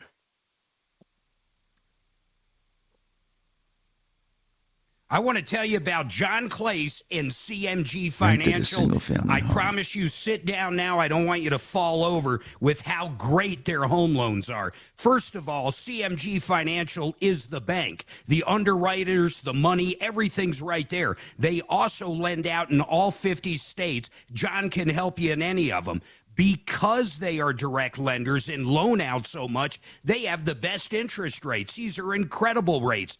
On top of that, low fees, including reverse mortgages. They're the only lender I know that actually has a 30-year line of credit on your house. That's money that you can take out anytime you want, put back in. You only pay interest on what's out, and it's yours for 30 years. You're not going to believe these products. John Clace is a man. He's one of the branch presidents right here in Colorado. I want you to call him up. And once again, if you're listening to this in Florida, New York, Texas, anywhere, call John for low rates, low fees, the best service. Go to partnerinlending.com. Partnerinlending.com. Everyone's talking.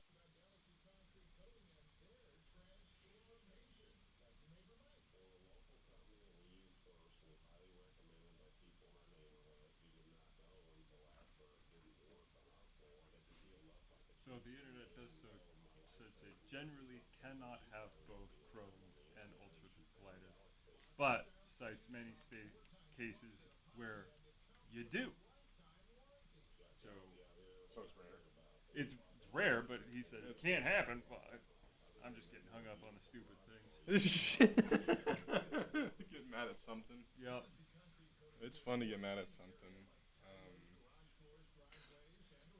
I didn't even tell you the full story of setting that thing up. Those the second monitor I have, it's nothing important because I only use it to put shows and music on and Discord and crap. So it was like $100. My main one was like 600, so that's different. But the screws on the back of the small monitor, the screws they gave me were like this long. I could only go about this much in. So I found some screws that fit. The smallest ones I could find that were the size, but they didn't fit still. There was still a gap between the so I put like 5 washers on each screw. As you do. And I got it up, and it was great. I almost For how dropped long? it though. Oh, it was good. It's still good until I get home, and hopefully it's still up. Because those same tiny, thin screws, that's what I was saying. I don't trust them holding up a big monitor like that. I put those ones on, and those ones still, it went deeper, but they still had a gap. So I had to put 3 washers on those ones. Here's hoping. So I think I used about a solid like 30 pack of washers about, but they are up. When I woke up and when I left, They were still there. Okay, all right. they were still up. I even, just in case it fell during the night, I lowered it down. Put some pillows underneath it. Put a little blanket, and I was like, don't fall. The other one can fall, I don't care, but it won't because it's like lighter than this notebook. Yeah. Just get worried. Just get worried. You don't know, because I've hung TVs at Best Buy, and well, no, I was gonna say they haven't fallen, but I always feel like they're gonna fall. I always, because I just don't trust that I built it. Mark, I approved. Yeah, man. Hey, man, 1, 2, 3, 4. I approved the 4 reviews that I typed up. And how do I? The only button I can hit is to approve all the review. Oh, wait, just the ones I checked. Okay, so I'm approving. Yeah, just the checkbox. Okay, I didn't realize that. 4. Hey, I'm the one who figured it out 4. without any. Okay, so it's done. So I just approved them. Now let me hit refresh on the listing. Okay. Beautiful. All And right. what email? Where'd you get the email for him? From his business card. Oh, excellent. Mhm. And then do me a favor, just click send a message saying, hey, you did not create him as a user, did you? I created him as a user, and I also listed him as owner of the listing. Oh, you rock and roll. Thank Hit you. send a message and just send him a test message. And in that test message, send him a link to his introduce yourself. Well, you don't have to introduce yourself. Send him a message and then send him the link to it. Does that make sense? Kind of. I'll figure it out. So I sent him a message from the referral list, just like a consumer would. do. Okay. I'll figure it out. Listings. Wealth, your trusted local fiduciary advisors. TrajanWealth.com. Denver's talk station. Online at khout.com.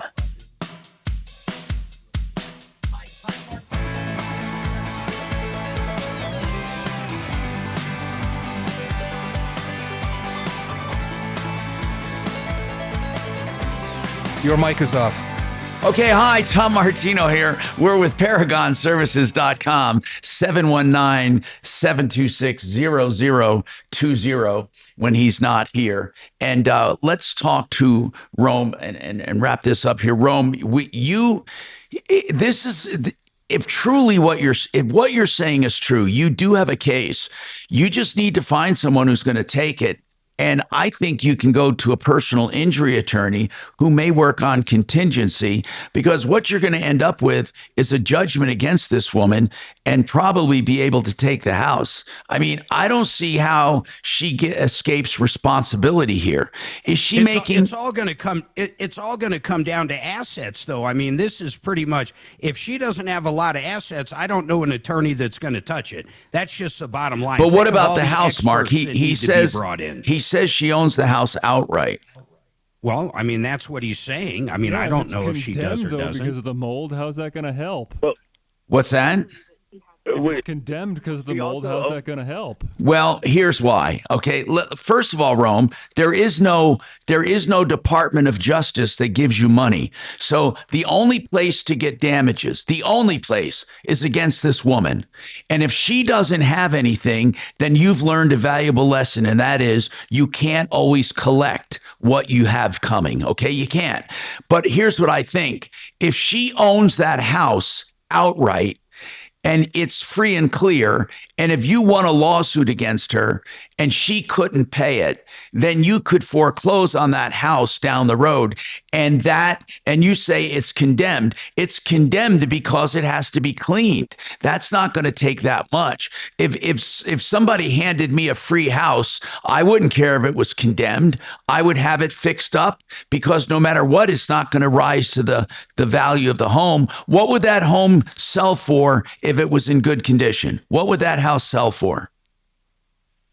Well, it's zoned R2 in Inglewood, so she says she could sell it in a week and a half for like $750,000. Okay, so let's just say you got a judgment against there. Okay, it wouldn't matter. You're not getting the home to get the home. You're getting the home to sell the home. This home still has value. It wouldn't matter if it was completely inundated with mold. People will buy a house like that to fix it up. But we're putting the cart before the horse. What you have to do is one thing at a time. You need to speak to a personal injury attorney, and you need to tie your injuries to her lack of concern and to her negligence. Okay? She has a big responsibility to you. Now, I'm taking you at your word that you have doctors who will say that the environment you were living in most likely caused your problems or made them worse. And if that's the case, and if it still tests high, she has done nothing to fix it, I don't see how she wins this lawsuit. And it sounds like she's so arrogant, she may not even show up. I mean, she says those laws are for everyone else. Is she Imelda Marcos or what? What is she talking about? The laws are for other people. What does that mean? Sir, you'd have to ask her. I didn't understand it when she said it. It just didn't make sense to me. She may not be intentionally a slumlord, but she's certainly acting like one. You've rented it for 11 years. You've been out of there now for a few months. You got to take action. Do you know, is it listed yet for sale? I do not know for sure, sir. See, an attorney who's worth their weight would take this case and put a lien on the case, which means they would probably help you foreclose on that house if you won. But an attorney will only take it if they think they'll win, because they're going to work on a contingency. Hey, give Axe the address. I want to do just a quick little research on the house. And Rome, have you talked to any personal injury attorneys yet? We've started calling. We have we did an intake with one. We did an intake with one so far. Who? And their case? Ross Zeev. Ross Zeev. Okay, I don't know him. So what you want to do is talk to Marco Bendinelli's. He's on our referral list. Let me get you that number. It's really you need someone who knows what they're doing and someone who will fight for you. For some reason it's not coming up on here. Is he still on the referral list? I'm looking for him. Put his number up on screen. Oh, yeah, we have it here. Oh, you put it up there for us? Thank you very much. Here's his number. It's 1-800-ATTORNEY. That's a great number. 1-800-ATTORNEY.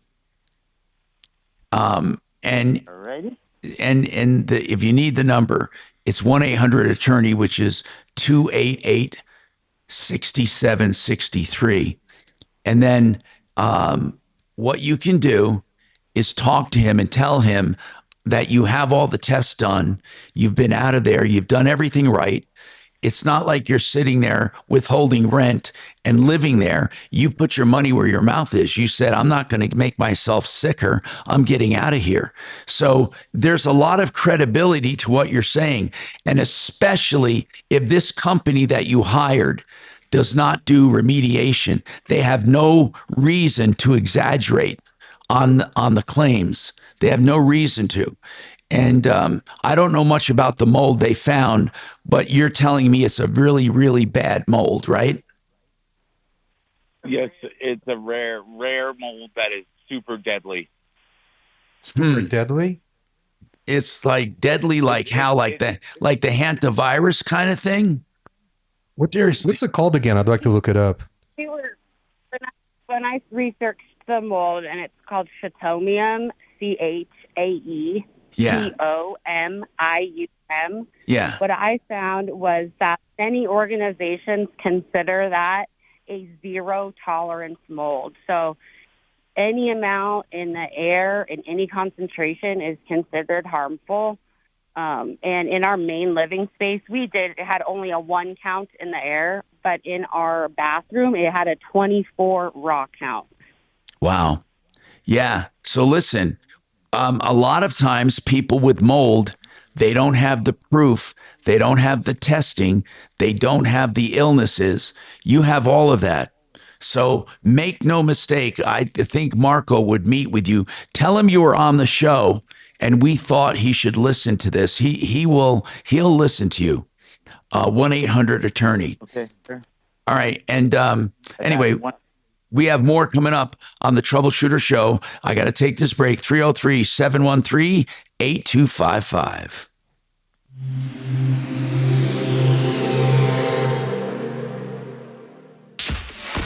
KRFX HD2 Denver. KHOW Denver. An iHeartRadio station. Ryan Schuling, Tom Martino, Michael Brown Reloaded, and Dan Kaplis. This is Denver's talk station, 630 KHOW. Now, impact traffic. We had that earlier closure southbound University between Cross Point and Quebec. That's been cleared out of there now. Things getting back to normal through that area. North and southbound I-25 doing well. Just a little bit of slowing through the downtown area. And across I-70, both east and westbound, that's looking good all the way across the city. With traffic, I'm Tim McLaughlin. This report is sponsored by Blindster.com. Hi, I'm Kyle at Blindster. Buying custom blinds shouldn't be complicated or stressful. That's why we make it simple and affordable. You measure, you install, and you save big on custom blinds. Ordering takes minutes, installation is easy, and we guarantee they'll fit. Blindster.com. You know, we love this company, GenesisTotalExteriors.com. Mark runs the company and treats people with respect, dignity, and like family. He's a contractor that believes in doing things the right way. He does everything on the outside of your house, from roofing, soffits. He does fascia, siding, doors, windows, decks, painting, even fencing. And now's the time to start thinking about those summer exterior projects. Mark, what do you got going on? I tell you, Tom, now's the perfect time to have us come out and walk the outside of your house to take a look at what we can do to improve the value of your house, or to actually just maintain your house so it's not more expensive to deal with problems later. When you ignore your siding that's rotting, you ignore that your paint job is kind of getting bad, it just costs more if you keep putting it off, because then all of a sudden you can have rot and you can have problems, or you're talking about mold. You could get mold into the walls of your home if you're getting water intrusion. This is not a good time to have that. Now's a great time to have us come out and take a look at those things. Exactly. It is a good time to come out and look. And the great thing about it is you're dealing with one contractor, Mark at Genesis, because they do it all. And Mark, you are really proud of some of the products you have that are little to no maintenance, like your siding products. You bet, Tom. I tell you what, there's so many products out there. You know, we used to say like things were built better in the old days. Well, I have to say siding today is much better than it used to be. It used to be that masonite siding that soaked up water and just falls apart. Nowadays, the siding is typically waterproof, does not absorb water, and lasts so much longer than it ever did in the past. And it's, you know, just so many different options out there. Yes, there is. For little to no maintenance and for lifetime products, Genesis Total Exteriors.com. They've been on our referral list for many, many years. You can trust them. 303-679-8509. Great people. Genesis Total Exteriors.com. 303-679-8509. Ben. Okay, so that was that call about the mold is a little different than most.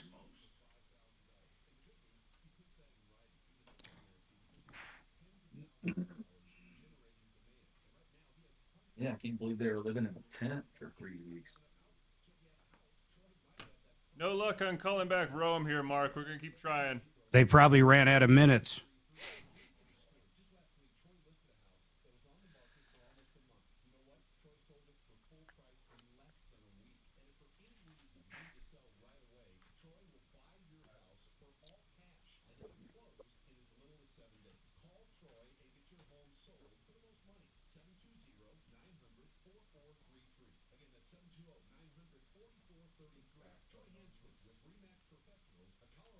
Sorry? So like if you're going through the menu. Should be... Yeah. The menu should change. I just wanted to go back. I just didn't know which one to push. Yeah.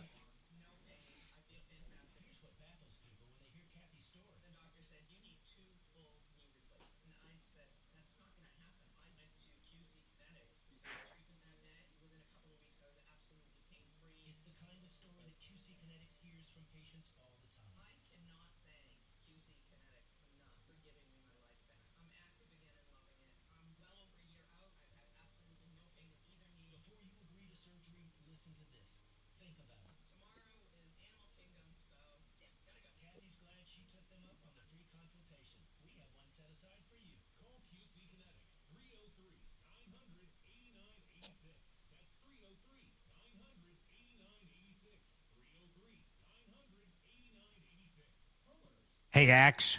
Yes, sir. Ask her if she also, if you ever do get him, a Joseph Daviet, Daviet. That's who owns the house.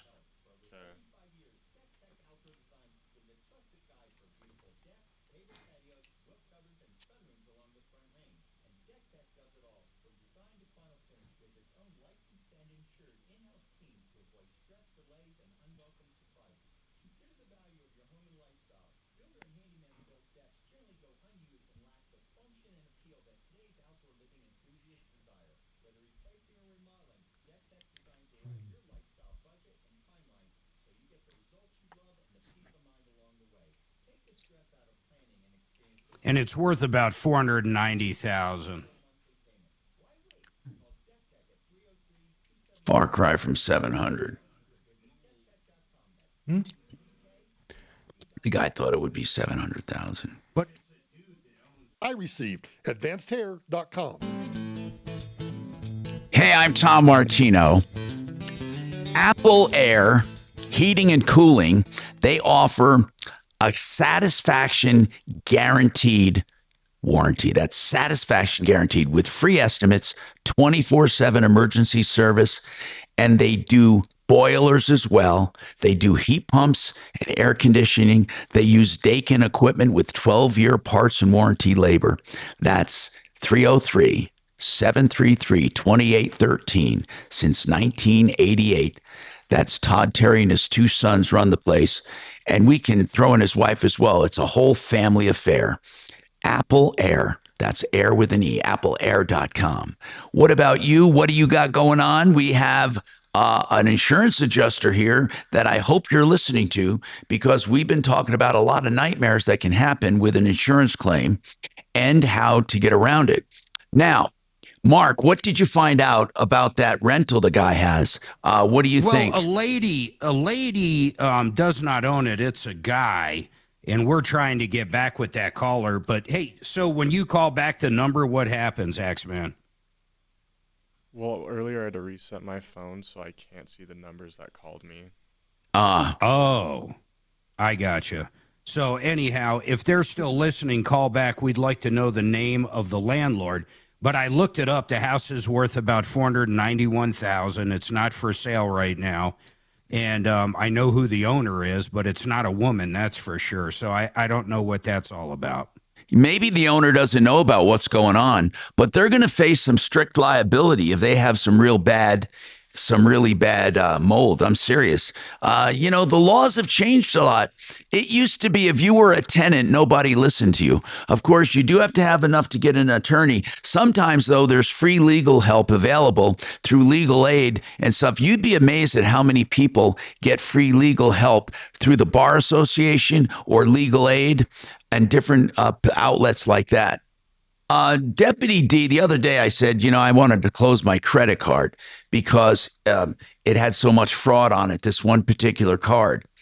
And I said I wanted to close it, but I said it might not ruin, but it might give me a ding on my credit because they go by how much credit you have and how much credit you utilize. And I thought that if I close it, it's going to mean less credit I have available and more credit every month that I utilize by not having that line of credit there. And you said not necessarily. Why did you say not necessarily? Tom, our conversation was slightly different in that it was a more narrow answer. When somebody asked, hey, will closing a credit card account reduce my credit score? Okay, right. And so I've been researching this for the past couple of months because I've heard both you and Mark say that before. Yeah. And what I found is actually what you just touched on. Closing a credit card account by itself won't result in a negative impact on your credit score, but the reduction in available credit it could. May. Yeah. And so what they're looking for with these that's the same thing. I mean, not necessarily. 2 months ago, I closed a credit card account that I wasn't using, and at the same time, within a couple of days, I opened a new one with a much larger credit line on it. Yeah, but then the inquiry within itself would give you a little hit. Yeah, the inquiry would. But what we're talking about is why does closing a credit card account impact your credit score?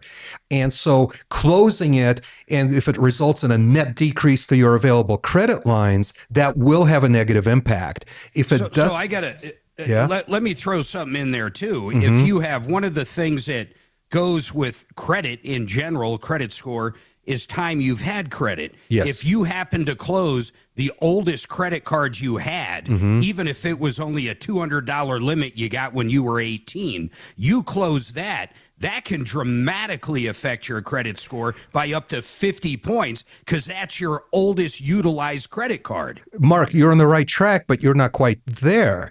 The account that you close will remain on your credit report for another 7 to 10 years. So it is that itself, closing an old account just because it's been there for 20 years will not hurt your credit score because the account remains. Okay, first of all, number four, which means you're wrong 4 different ways. I want you to research that over this break and come back after the break and apologize. So the difference here is you're saying that he's saying the mere fact of it being closed will affect your score. That's what Mark said. Yeah. And I'm saying no, based on the research I've done. It will absolutely affect your score. Okay. Well, we'll have to figure it out. I'm Tom Martino with more coming right up.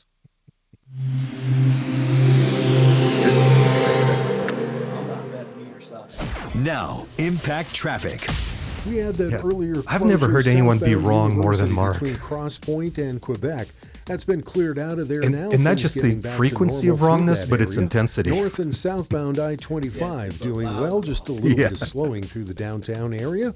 And across I-70, both east and westbound, that's looking good all the way across the city. With traffic, I'm Tim McLaughlin. This report is sponsored by Blindster.com. Hi, I'm Kyle at Blindster. Buying custom blinds shouldn't be complicated or stressful. That's why we make it simple and affordable. You measure, you install, and you save big on custom blinds. Ordering takes minutes, installation is easy, and we guarantee they'll fit. Blindster.com. I love Great Western Buildings. Heck, Mark has one of the Great Western Buildings. He has an RV garage and a shop. If you want one of those, you can get one. If you want a church, you can get a church, an airplane hangar, a factory, a warehouse, a garage, or even a loafing shed. Whatever it is, if it's American steel, 100% American steel, you want guaranteed for life. You want Great Western Buildings, a factory direct operation to consumers in all 50 states. In fact, they ship internationally. You will love the company, greatwesternbuildings.com. All right, I want to tell you about John Clace and CMG. If you're looking for a line of credit, maybe you own a small business and you want to access all that equity in your house. You can pay it up, you can pay it down, the interest rate's great, and you have that line of credit for 30 years. It goes off of average monthly balance. So if you have 100% equity in your house, you have access to all that cash for 30 years, but only when you need it. Now, John Clace and CMG also do reverse mortgages for absolutely the lowest fees, and they have exceptionally good interest rates. They also do new purchases. In fact, Miles, my son, just used them about 5-6 months ago to buy a new house in Nebraska, and he went from filling out the application to closing in 28 days. They're so fast because the underwriters are under the same roof. CMG loans out over $2 billion a month. I want you to call John directly. He's one of the big wigs here in Colorado, but can loan out money in every single state. 303-577-7206, 303-577-7206, or partnerinlending.com.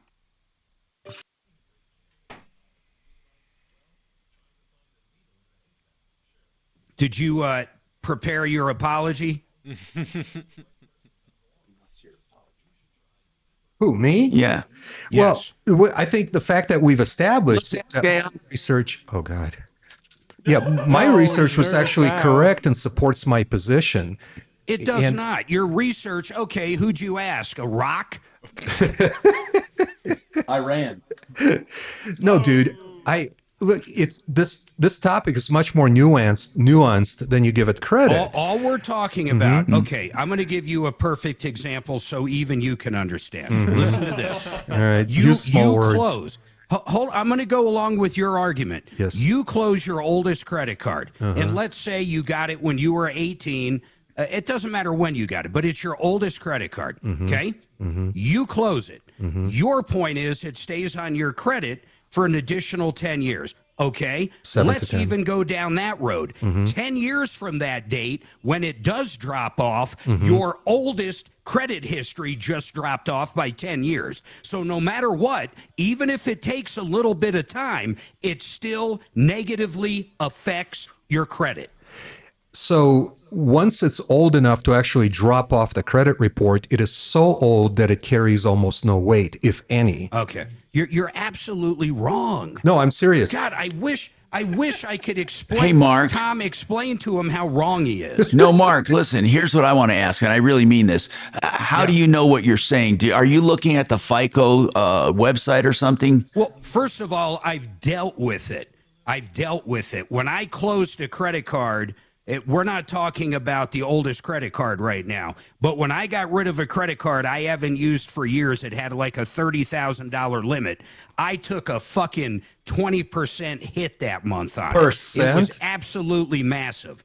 Then when I closed an old Goodyear card that I've had for fucking since I've been about 18 or 20 years old, it literally brought, that was probably the first credit card I utilized. When I canceled it, it brought my score down because my oldest credit all of a sudden went from whatever, 20 years or whatever the maximum is, to after my bankruptcy in 2008, and it affected me massively. It was the one card I held through the bankruptcy. Well, Tom, I think the crossroads where we're at right now is I can explain it to Mark, but I can't understand it for him.